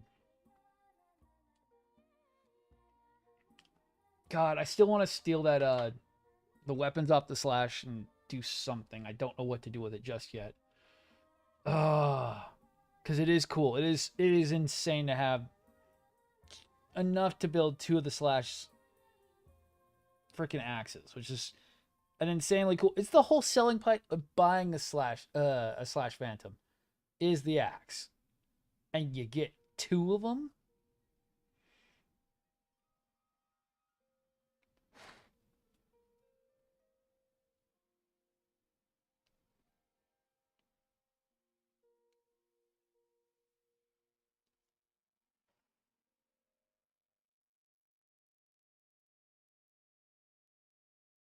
I don't know. Just recently, like last year,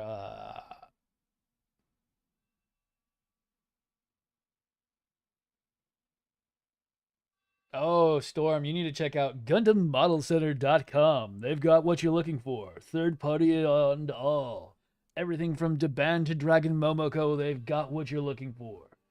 And at a decent price. They ship worldwide and they're readily available, and they keep stock flowing in and out every month. They just recently had a massive restock on Dragon Momoko.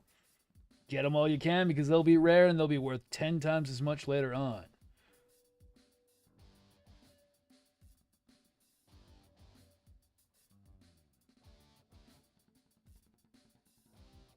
Just recently brought back the Dragon Momoko Destiny. It's a very highly detailed unit, comes with all the effect parts labeled on the box, and it's an awesome model kit. They just recently restocked the 8827 with Yamatsu Mina Hana, a stray gold frame based on the metal build of the same name. Yeah, same dude. I was so dead at that point.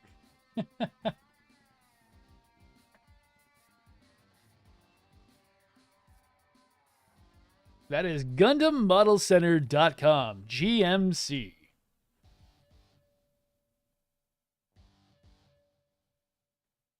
I can actually grab a link real quick. I was just there.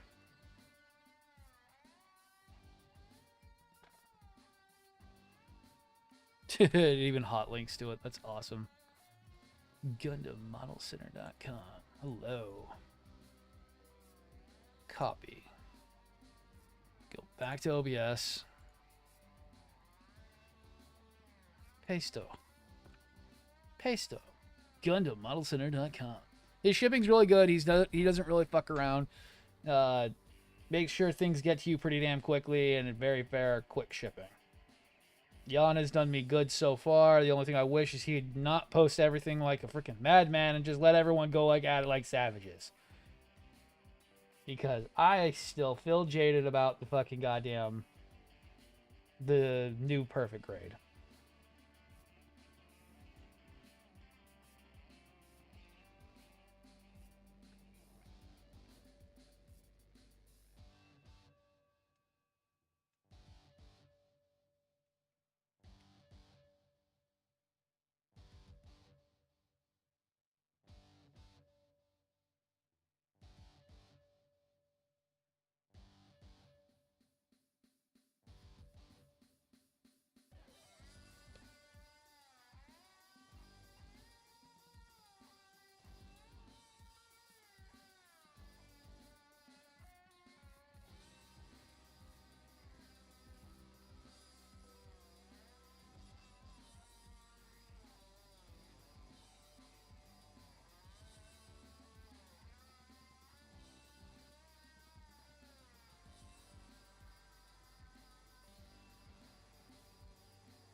What's going on?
Nice. Oh, dude, I just started typing it into autofill, and I was like, yo, I go there way too often.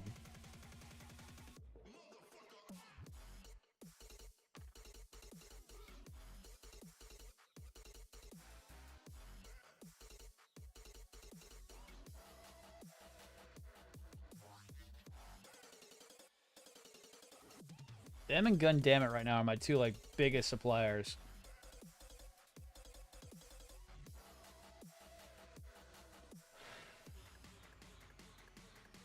I'm gonna have to glue that one in.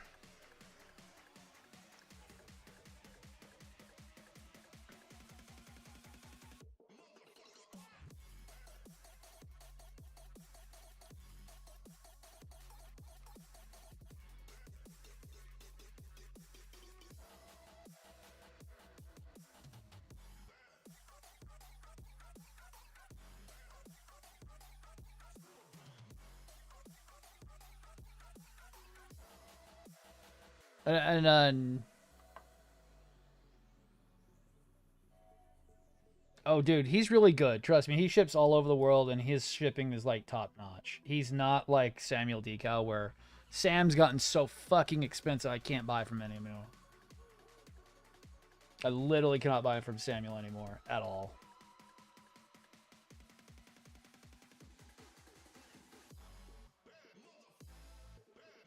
But Jan can pretty much get you almost anything you need. Oh, what was I thinking?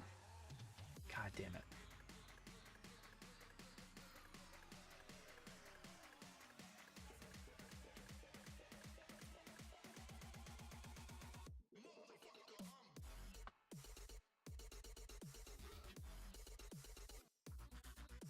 It's not that one that's the issue. It's that one.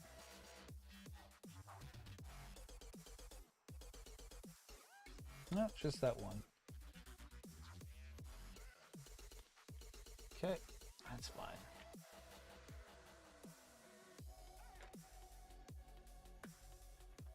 Whew.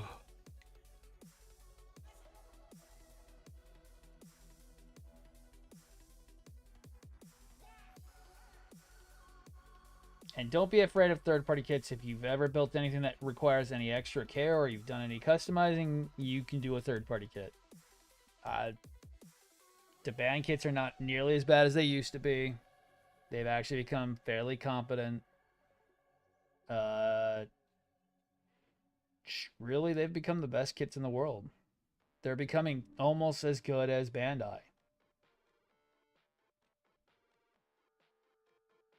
I wish Supernova was still doing what they were doing, but they've gotten some pushback, so they're a little bit behind. They're a little bit probably going to be coming back at some point. All right.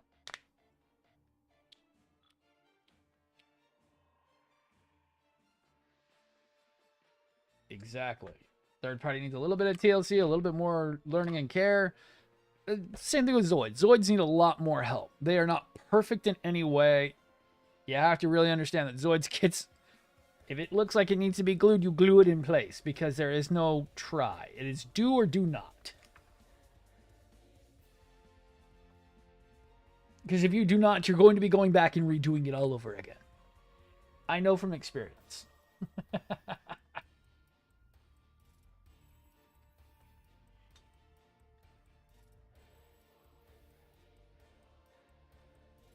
Oh, Supernova's been shut down again, so we're not going to see a whole lot of their kits coming out probably for the next couple of years like they did previously. So we might not see a lot of their kits for a while. I know there is information that they're working with a different company and making more of their own stuff. I mean, we are getting that new hunt and kill. But I don't know how much more we're going to hear from them specifically.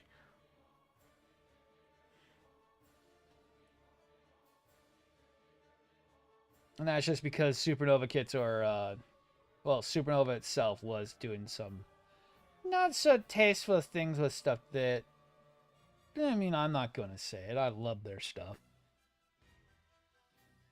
Doing things that Bandai didn't do in the first place. So, can't fault them on it.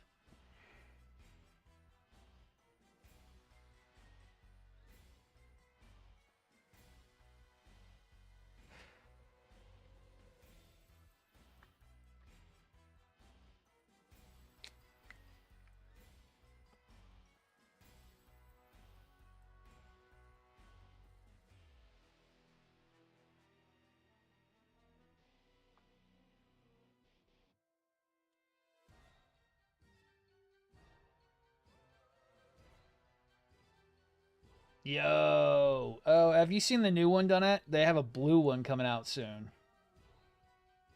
It's a little bit more tasteful on the colorations, but it's looking really neat. I don't know if I want to do another one after the initial one I did.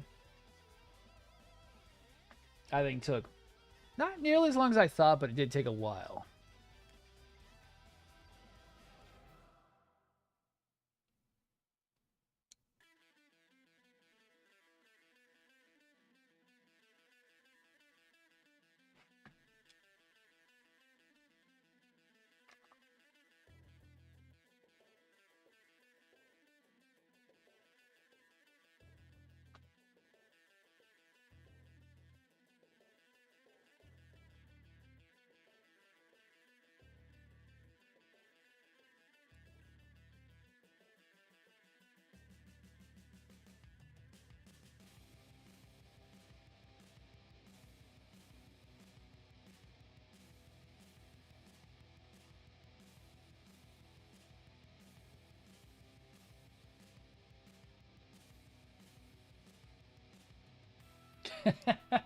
It's coming out. It's coming out soon. It'll be at retail, so it won't even be that bad.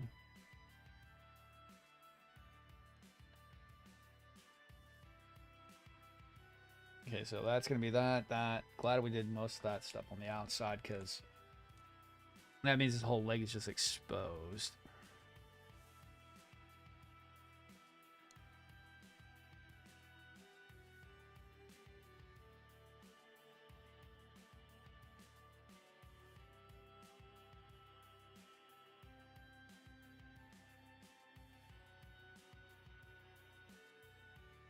Okay.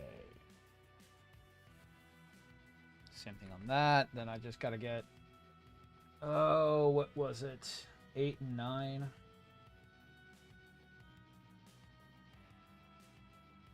Yeah, 8, 9, 8, 9, 8, 9.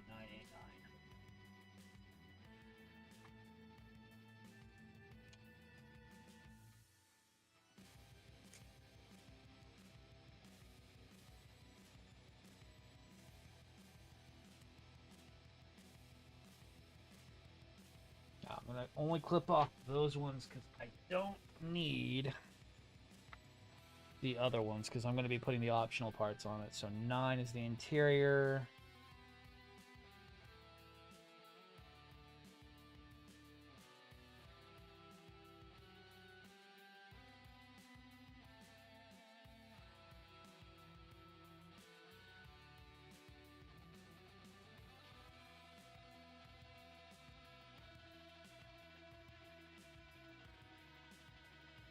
That really don't matter. They're actually the same. Yeah, they're the same.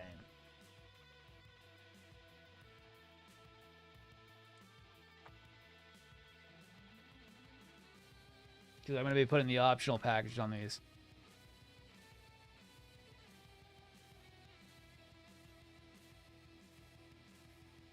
Right?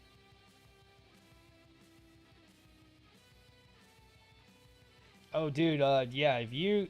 The 144 scales are great, but when you get into the third-party stuff, they get really, really nice because they're cheap. So if you mess it up, you're not going to really end up hurting yourself too much. But there are some really, really good shit that would cost 10 times as much coming from Bandai on the third-party market.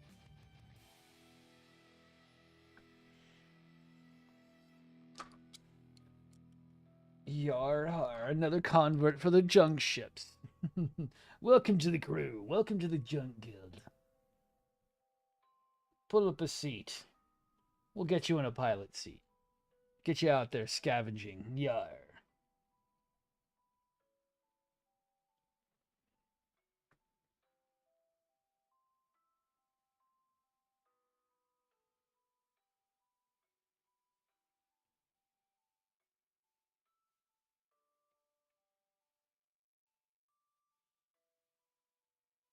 I don't know why I make the junk guild sound like it's a band of pirates when it's really not. Not the Serpent's Tail. All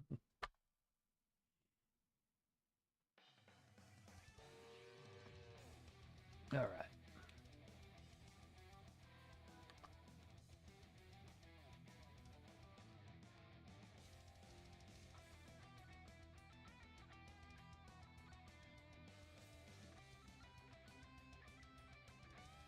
All right.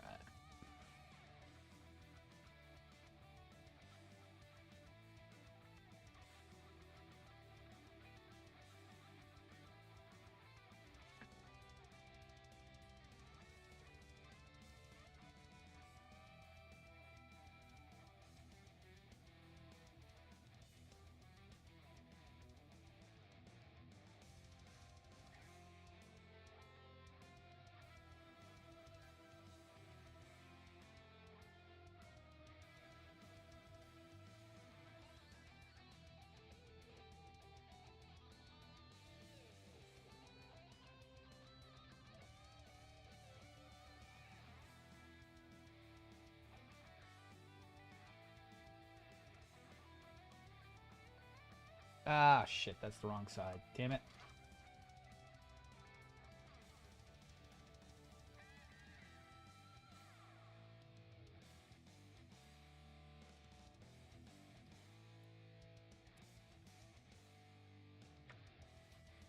All right. Finally getting onto the cats.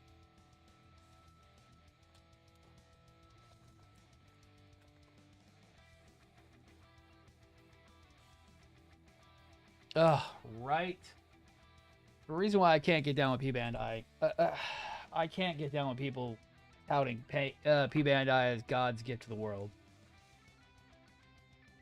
There are only a few P-Bandai kits I've ever paid for. And it's because they're artificially scarce.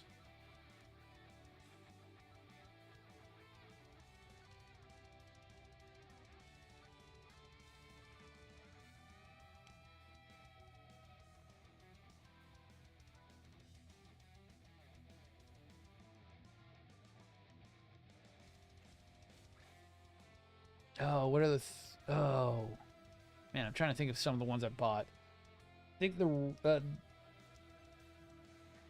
yeah, the Quebly Damned, the TR1 Gorilla Arms, and the Raiju Eclipse are some of the only like ones I really was going to pay for.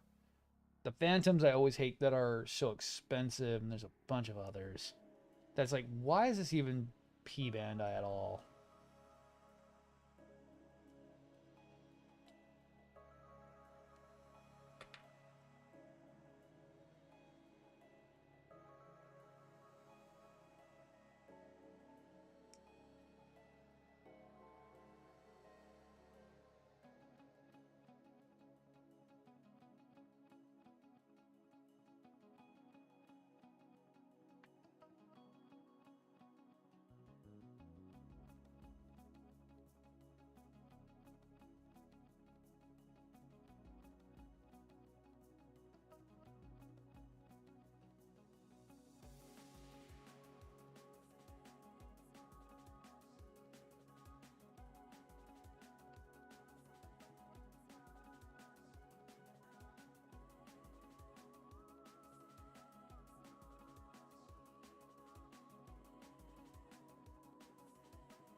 Yeah. Is that really how those legs are supposed to sit?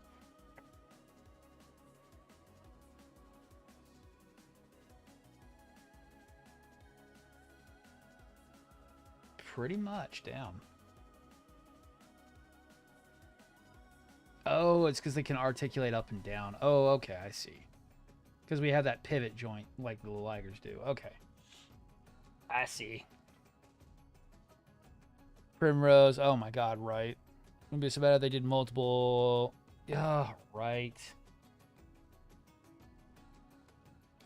That is my biggest problem.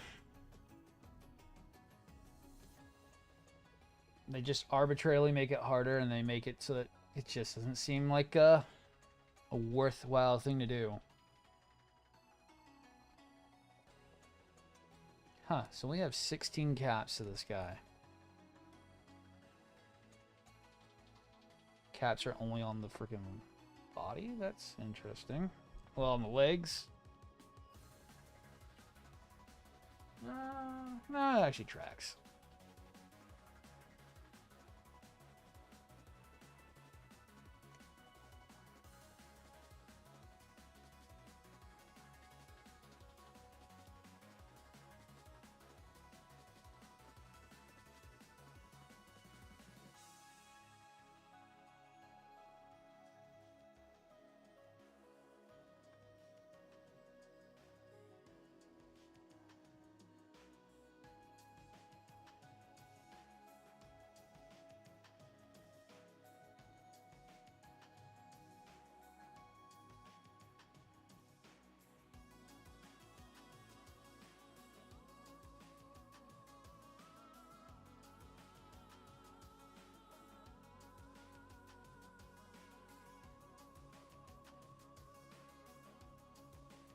Oh, it does. It does come out. It does. It leaves a bad taste in your mouth.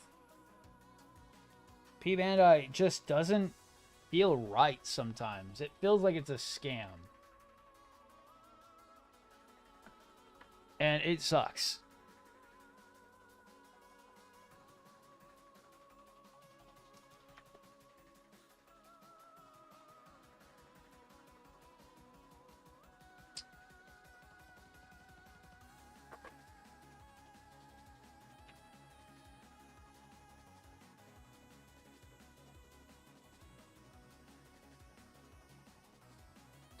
I have no idea where that was.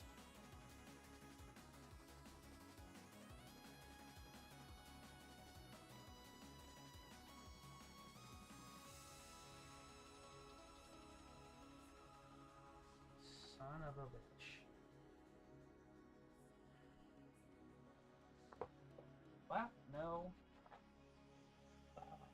last one, too. Are you fucking kidding me?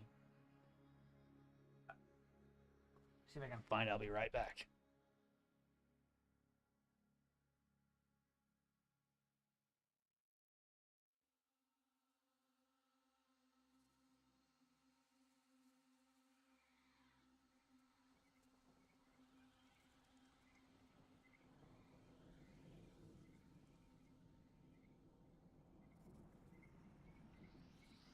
Never mind, found it instantly. Oh, shit. Oh, shit. Shit. I need to go pick that up here. Strike Dagger P Bandai was a scam. We're making one seed Zaku and releasing the others. Ah, right. God, I found that instantly. That is so sick. It was all the way in front of the computers. Dude, I really do. We're making the most popular version of that P Bandai. Yeah, we're going to make a limited edition concert edition, and everyone's going to want one. But we're only going to release it like 4 times and only have 4 available at once. So that it sells out in seconds and no one gets a chance to buy it.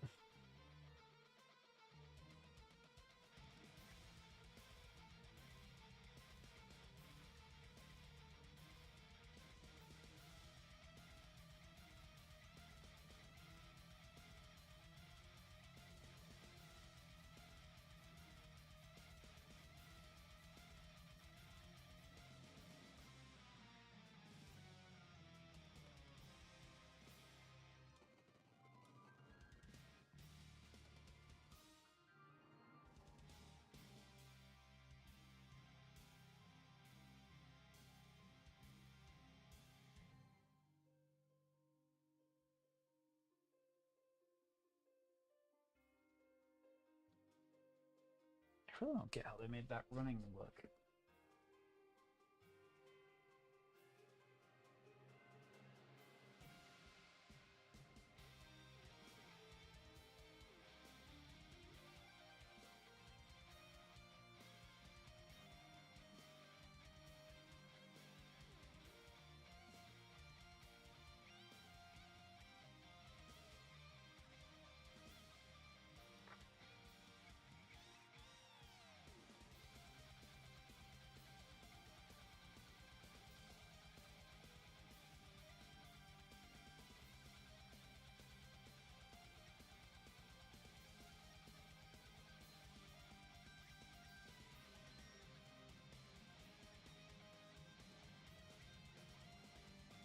That's looking really good so far. We just got to get the other legs done on it. But now he can at least sit up. Sit, beg. Good boo-boo.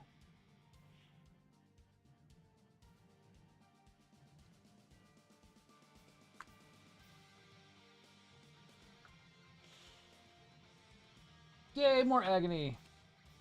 More legs.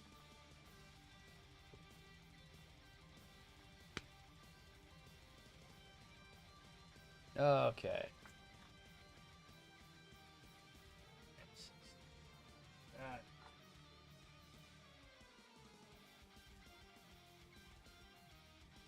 All right. F16 and 11. All right. Let's go. Time check. 11:37. No, those actually come the way they are. Same thing with the teeth. The teeth actually came that way. They were separated in their own little baggie. They had actually pre-painted them. And it looks good. Like, it's not really like a bad Bandai. Like, it doesn't even flake off. I really had no issues, and it's very resistant to solvents. It really didn't have an issue where I panel lined and come off immediately. So it's fairly resistant to solvents. And not really a whole lot of nick marks on it. I did have to touch up one. I should touch up that one a little bit too.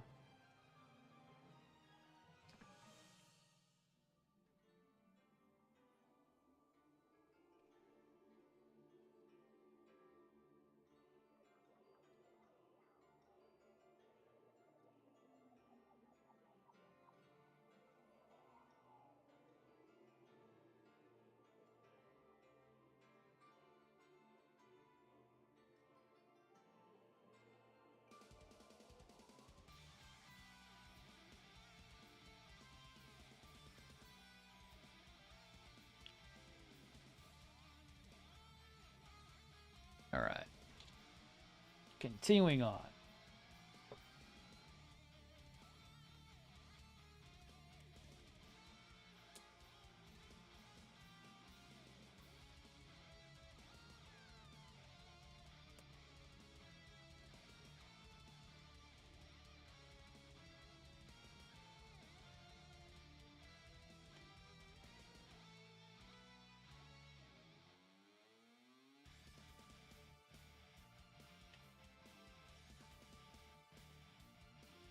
All right.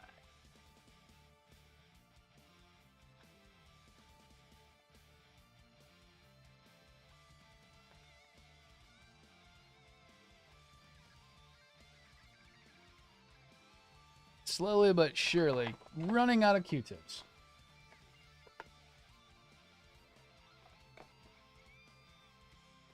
And after this, I get to set up a brand new freaking smartphone. Because it's ready for pickup. Yo! I am ready for that. I'm not afraid of my phone breaking on me.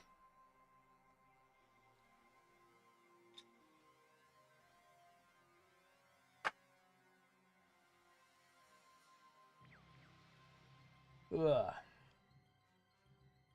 Okay, polycap G and E again. G and E. What a surprise. G and E is being used again. I might as well clip out D. G, E, and D.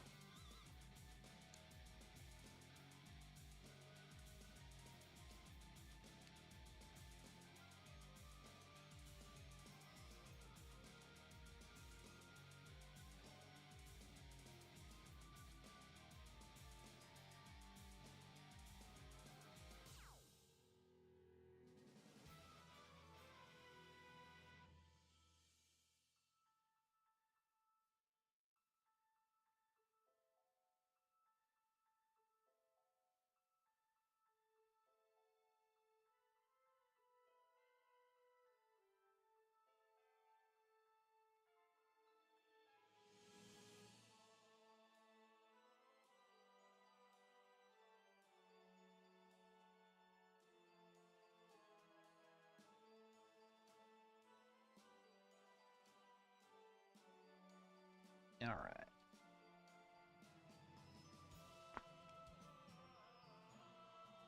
And then I need C1.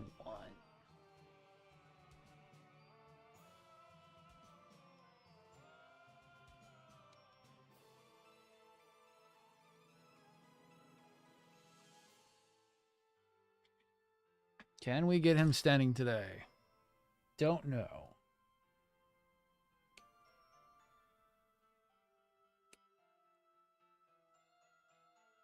Because we're only going to be working on this in the morning. We're going to play some Diablo tonight. That way we get a good variety of stuff going on.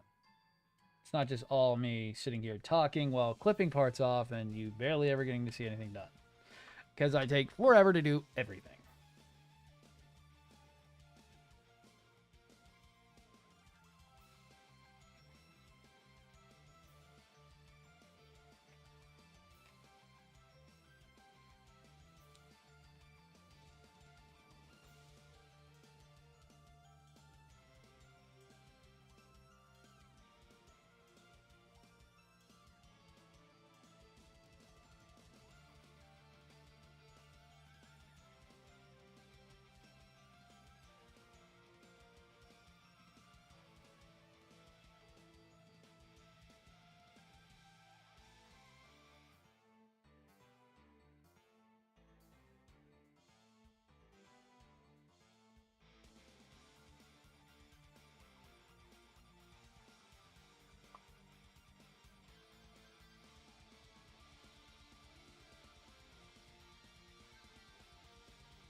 Yeah.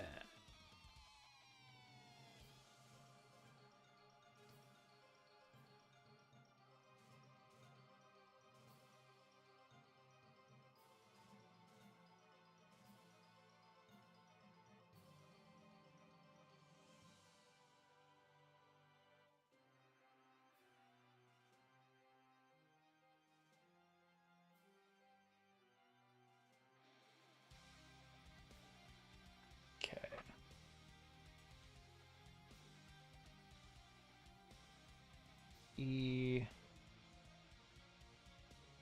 G.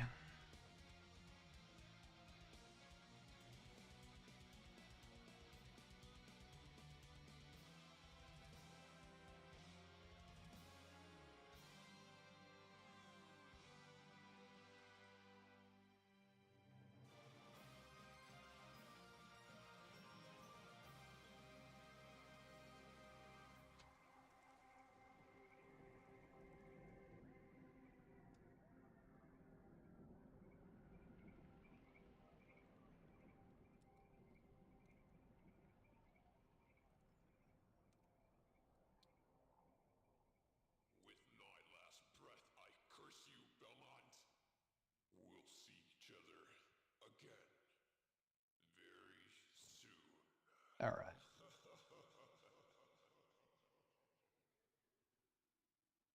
That's our pivot point. All right.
And looking up, over.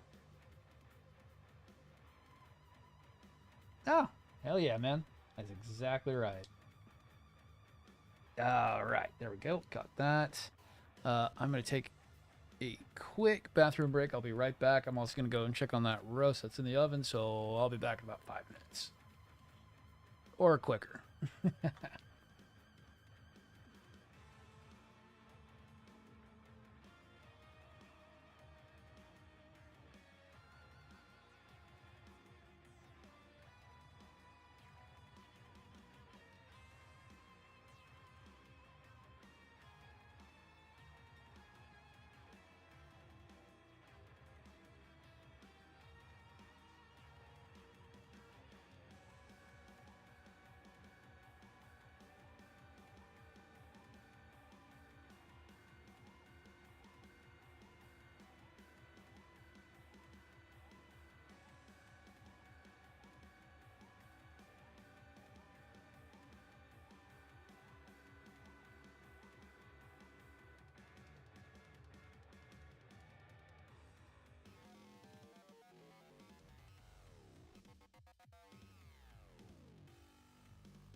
Okay, got it. That took a lot less than I thought. Jack that temp up and let that go for the last 3 hours on high.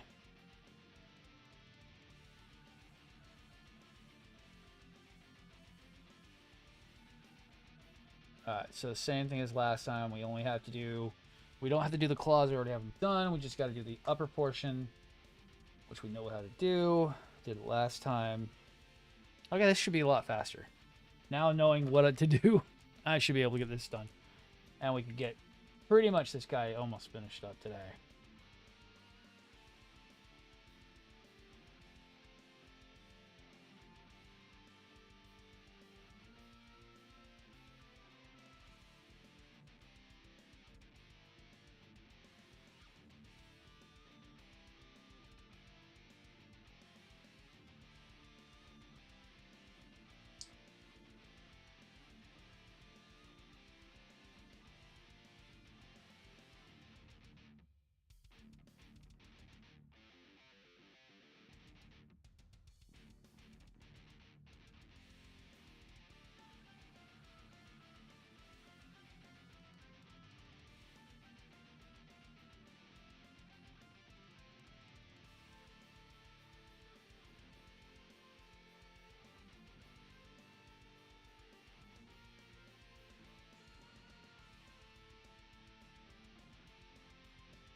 All right.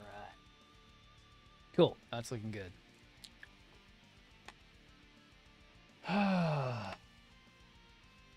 The only thing I hate about these is that I do go a little overboard. Same thing with like the real grade I knew. I went so overboard on that one.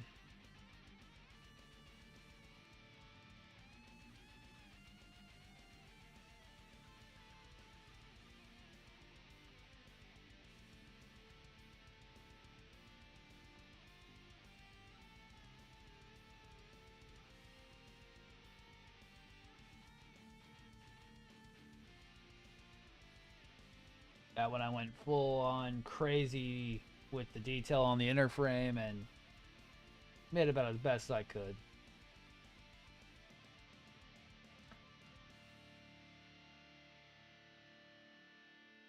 Yeah, it didn't get enough. There we go.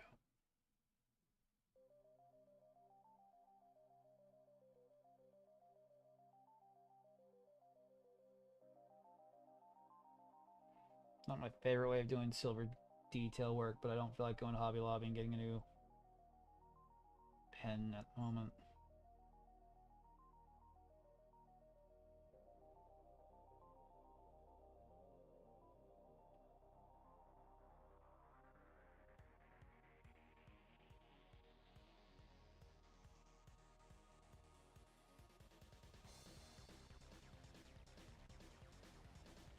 Okay.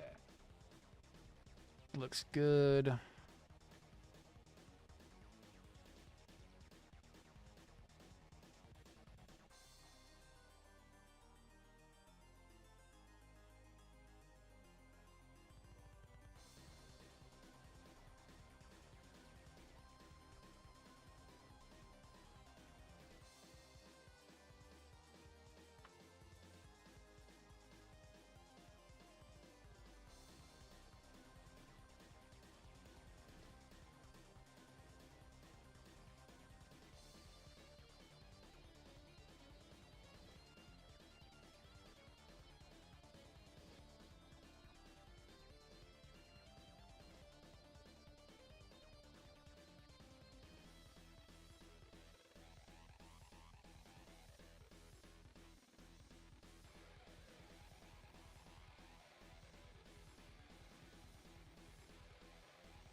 It should go a lot faster since I know what I'm getting myself into now. Really isn't going to be too bad.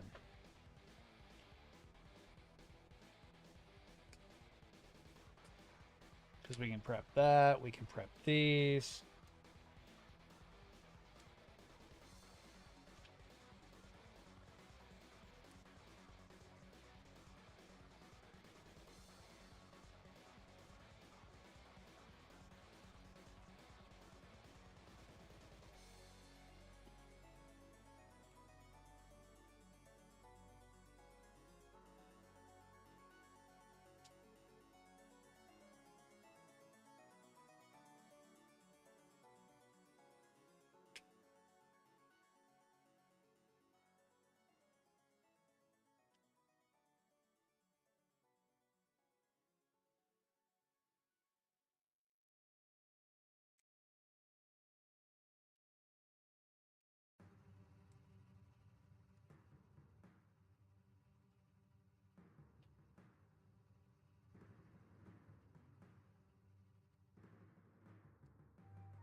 And it really won't matter because you do it by 2, so really was it 13 and 17, 14 and 18.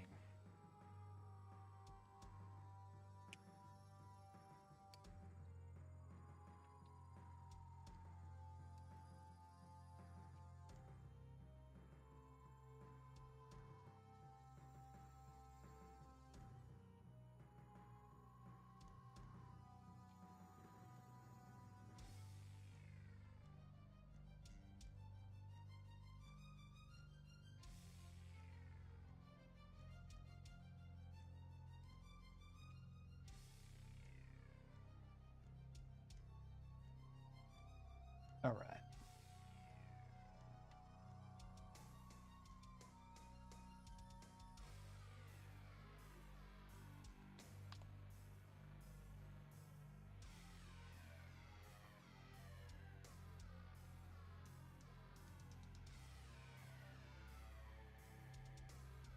Ill and then painting, etc. Yo. Right now, pretty much if I'm not doing a custom wiring job, it's just build, detail, go. Build, detail, go, and then I'll get to decals eventually. I've got actually 2 busts. I have my Sosby and I have my Unicorn. And then I also have a perfect grade blue frame Astray that I got to do decals for. That I've been on waiting for decals for a while.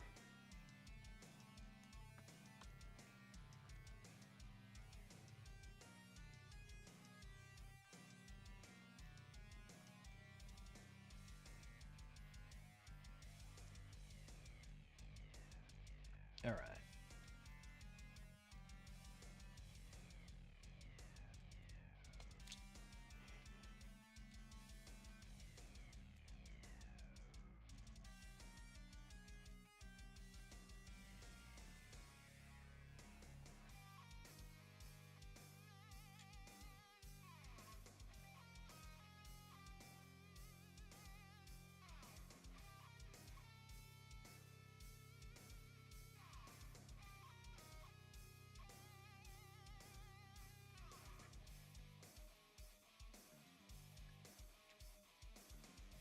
Yes. The second revision is really good. I have a custom one that I did, which is King Dragon, where he's got King Dragon Calviches, and then the second revision sword on the back. And then I did do my perfect grade as second revision, since you get the option of doing first or second revision on it, and I went with second. Which I wonder if I can show off real quick. He is... I will not move that thing. That thing weighs like 12 pounds. Let's see if I can angle up.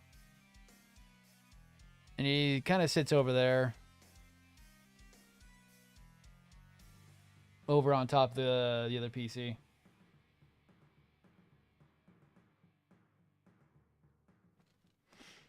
And I went ahead and bought a tactical sword from Effect Wings for it. So he even has the The tactical sword 2 on it,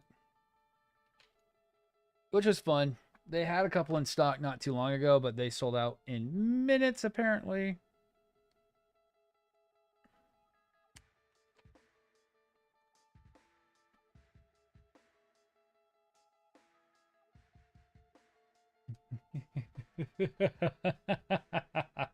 You say that now, young one. As soon as you buy the second, you'll then want the regular, which is awesome because that's the 8810 from Daban, which has all the freaking rocket launchers on it. Then you'll want the Action D, which is amazing and has all the Dragoons on it. Then you'll go towards the third frame, which you have to buy an add-on for, which you can use with the second or D frame to make the third frame, which is insane with all the arm blades. Then you'll move on to buying the perfect grade. Then you'll buy the 1/35th scale bust. Unfortunately, Estrays are like a drug. Once you have one, you have to buy them all. We don't know why, but you do.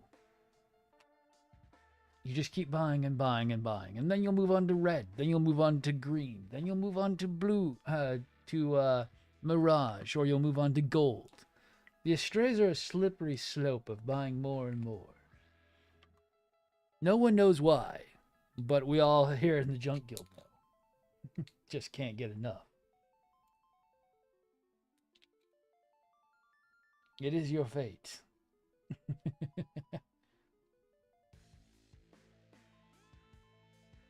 I am only missing a couple myself.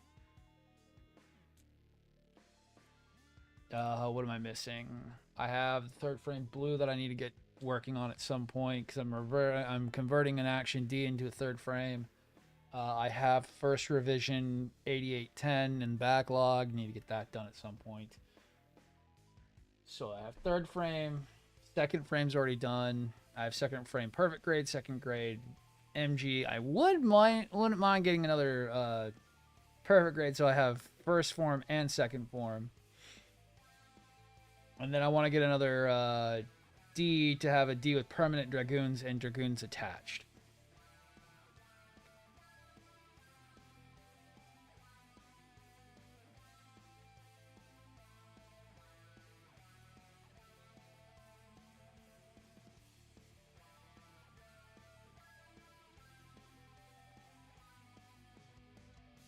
Oh, Dendros, hell yeah. I want to get a meteor unit at some point. Canonically, the Junk Guild has 2 meteor units, but they're so hard to come by. Oh man.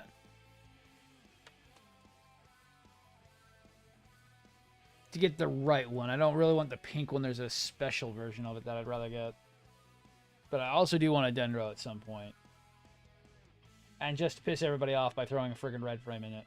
Be like, haha, Lo stole your freaking Dendro. What you guys gonna do? Nothing, because he already took you all out.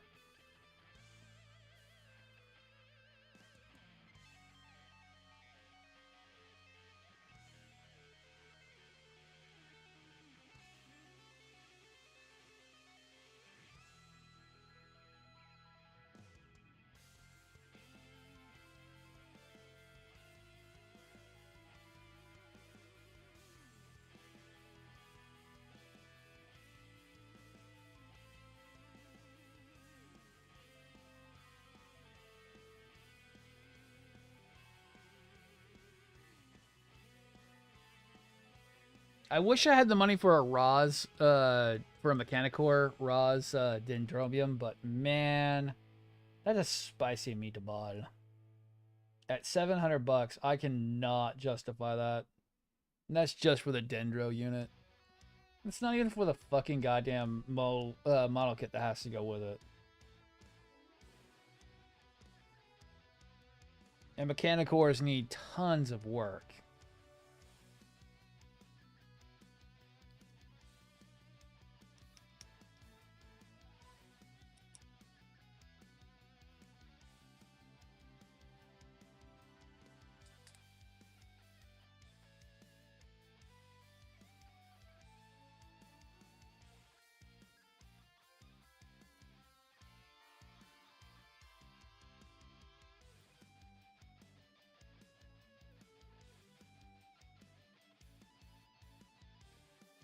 Yeah, right. I wouldn't mind getting the boxer at some point. I've been debating on getting the boxer. I wish I could have got the, goddamn, the Quebly, or however they freaking put the name on it. And then I know the name's weird for it. But that thing's been out of print for a while.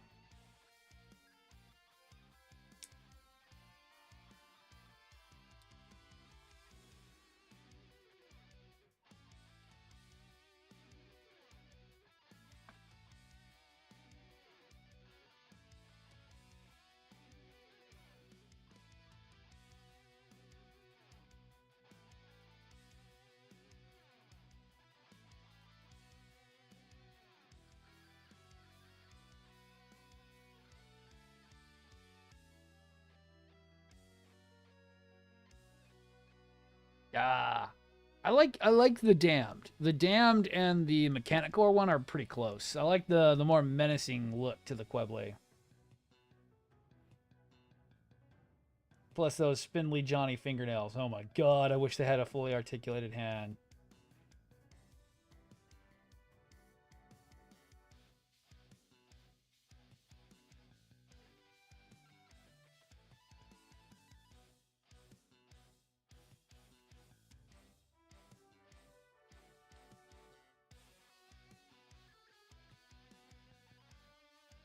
And I only got a shot at a Quebly Damned because I got it for just about what I would expect. Short and weird design. Yeah, it is a weird design.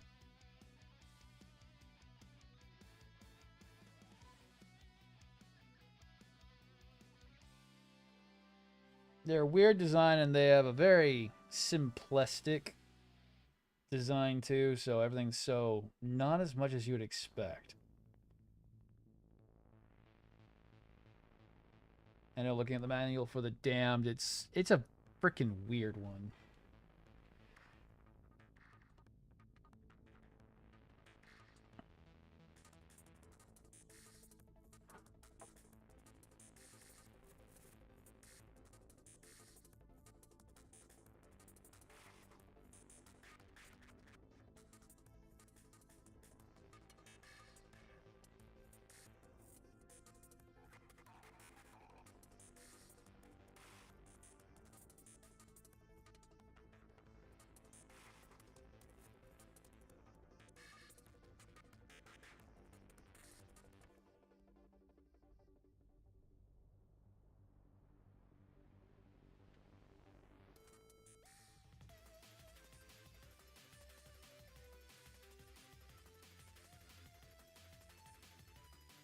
Okay, so that's our outside point. Okay.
That one.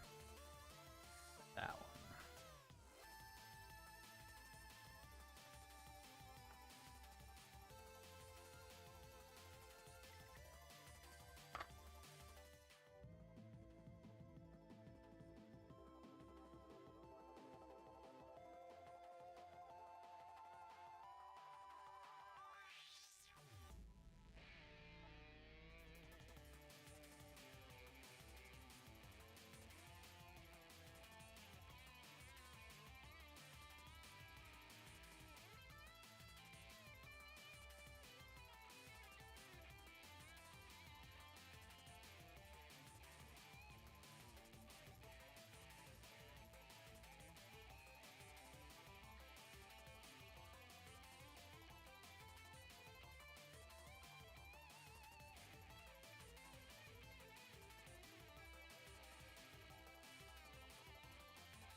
I hear there's some designs that are really bad for me. What's one I really don't like? God, I know there's a couple. It's just I never really think of it.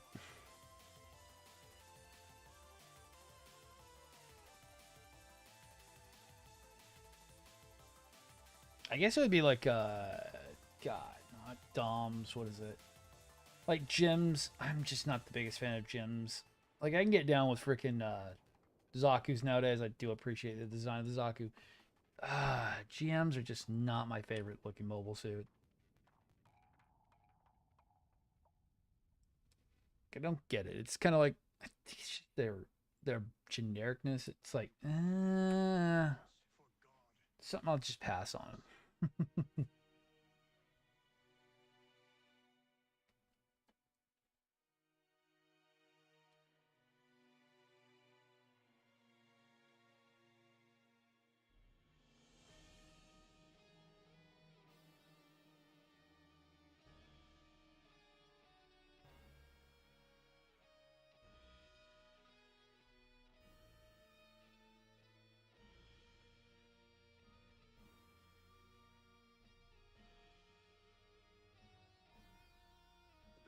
G5. Okay, G5 again.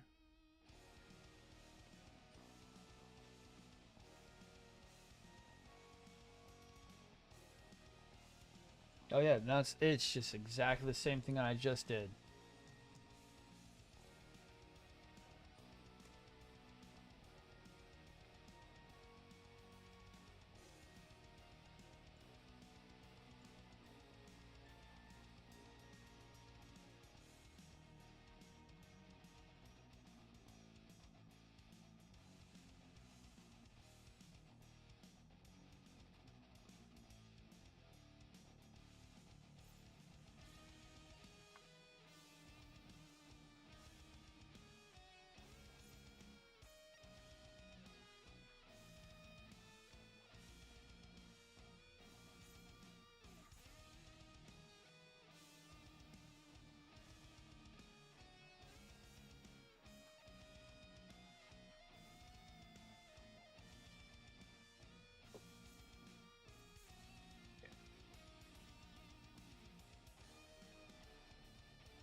High Gogs? Oh, yeah, right. The High Gogs, I actually have two of them for a diorama set that I did.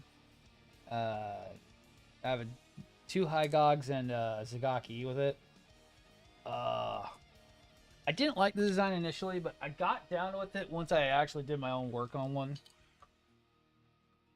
They're a little weird. What would be the one? Act Guy's kind of the weirder ones, too. God, Act Guys, and then there's that weird snorkel one from Unicorn. Those ones are freaking goddamn crazy. Unicorn had some really weird Xeon designs, which kind of cool.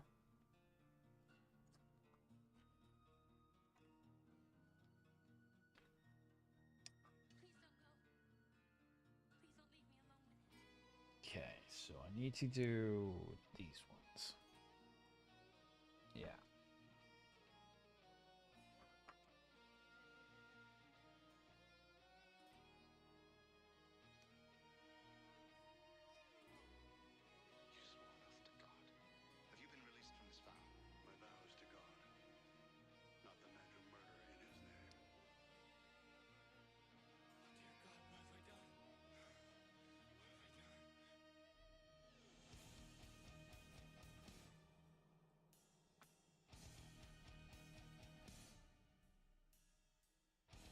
And then we can do that top portion too, which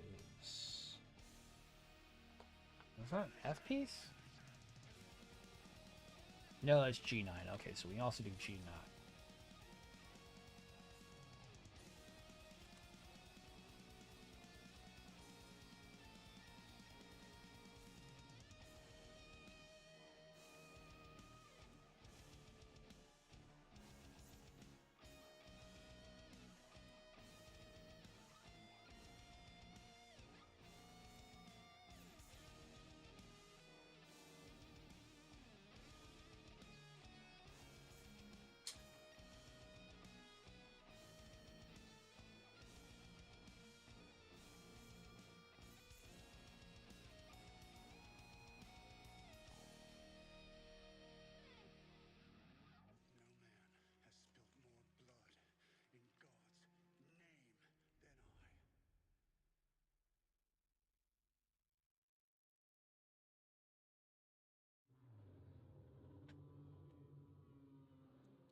Oh, the Alex, yeah.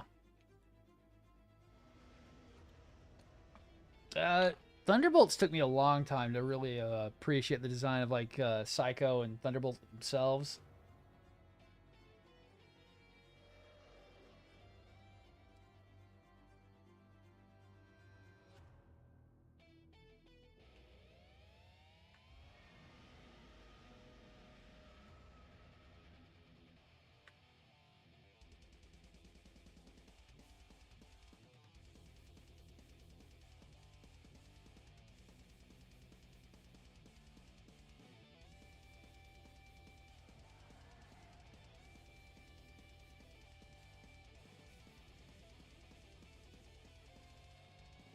All right, that looks good.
Okay, keep an eye on everything.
All right.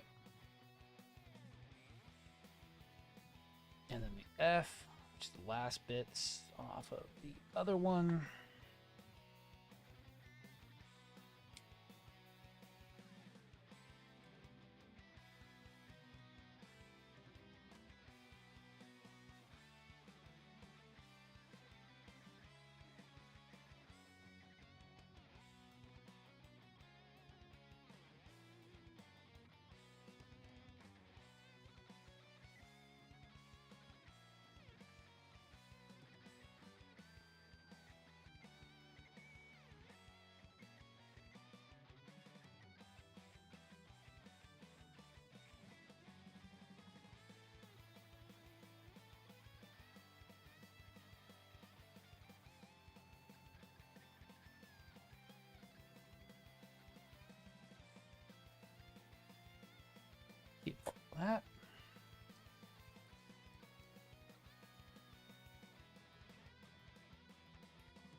All right.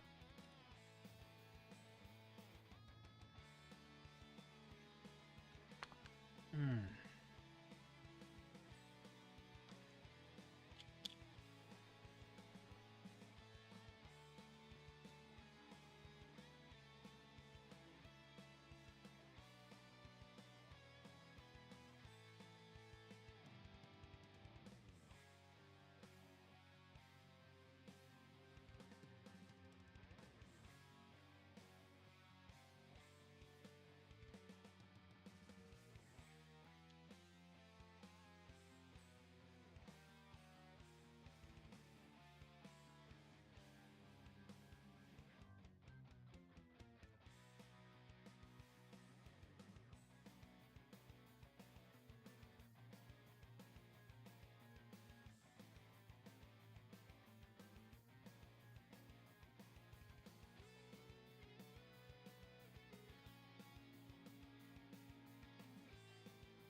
All right.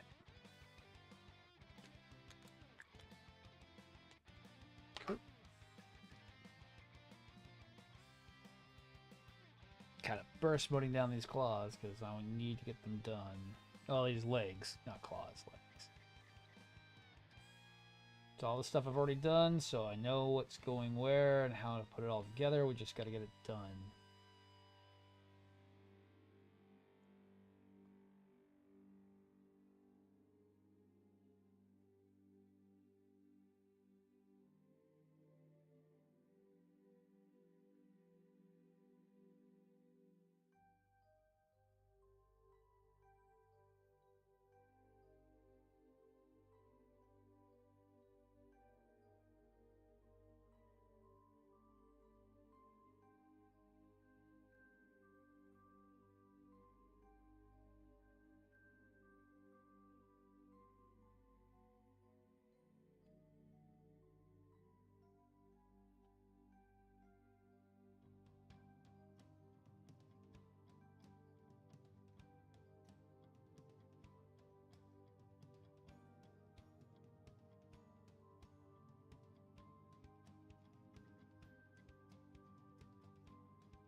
All right.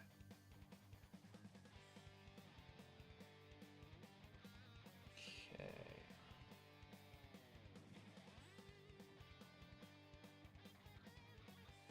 I just gotta go faster.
Oh, thank you, Plague Doctor. He is looking good so far. I just want to get him on his feet, maybe get the tail done, and then we can be done for today. Try to get the weapons done tomorrow or Monday. Be onto the Shadow Fox by Monday night, Tuesday?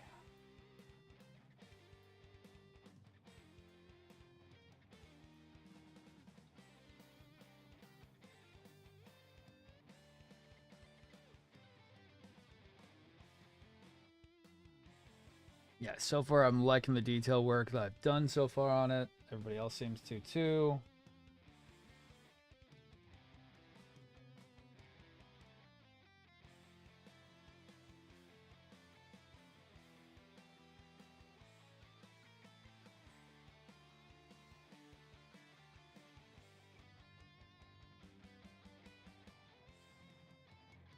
Oh, thank you for the follow, dude.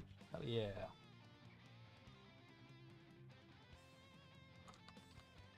You. Oh yeah, we can put.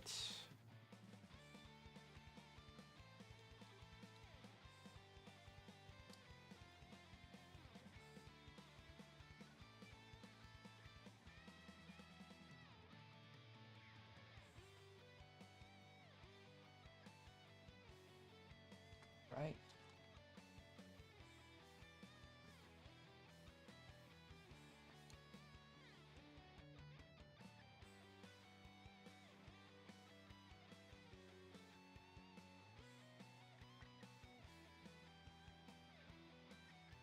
Oh yeah.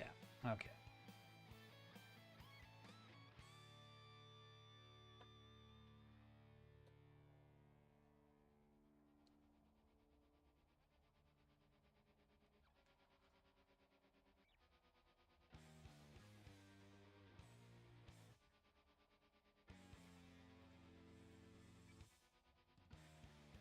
I don't know if I did that right.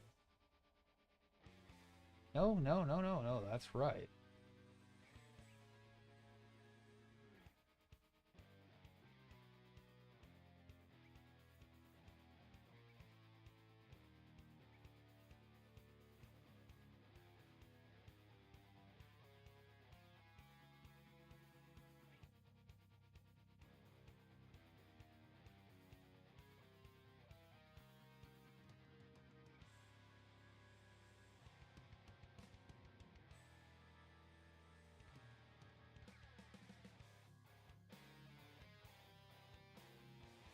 Yep. No, I did that right.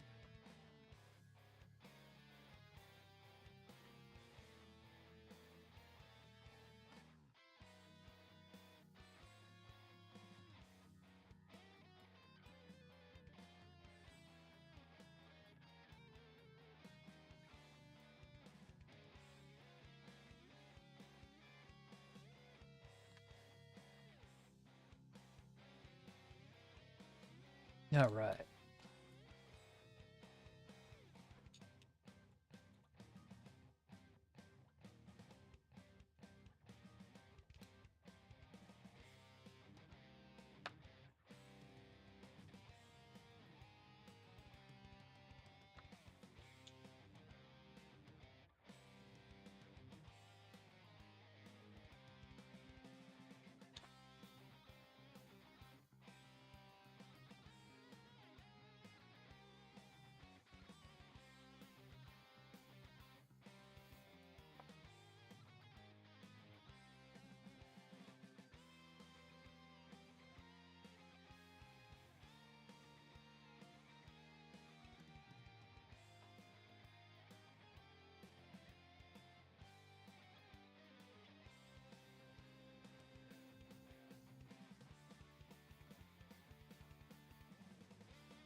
time is it? 12:35. How long have you been going for? Almost 3 hours. I'll probably finish up the legs off stream. I'm gonna go look for this part because I don't know where it went. I really don't want to finish it up without having it. And I have no idea where it shot it. It shot it across the room. Mock Jesus, and I have no idea where it went. I'll be back later.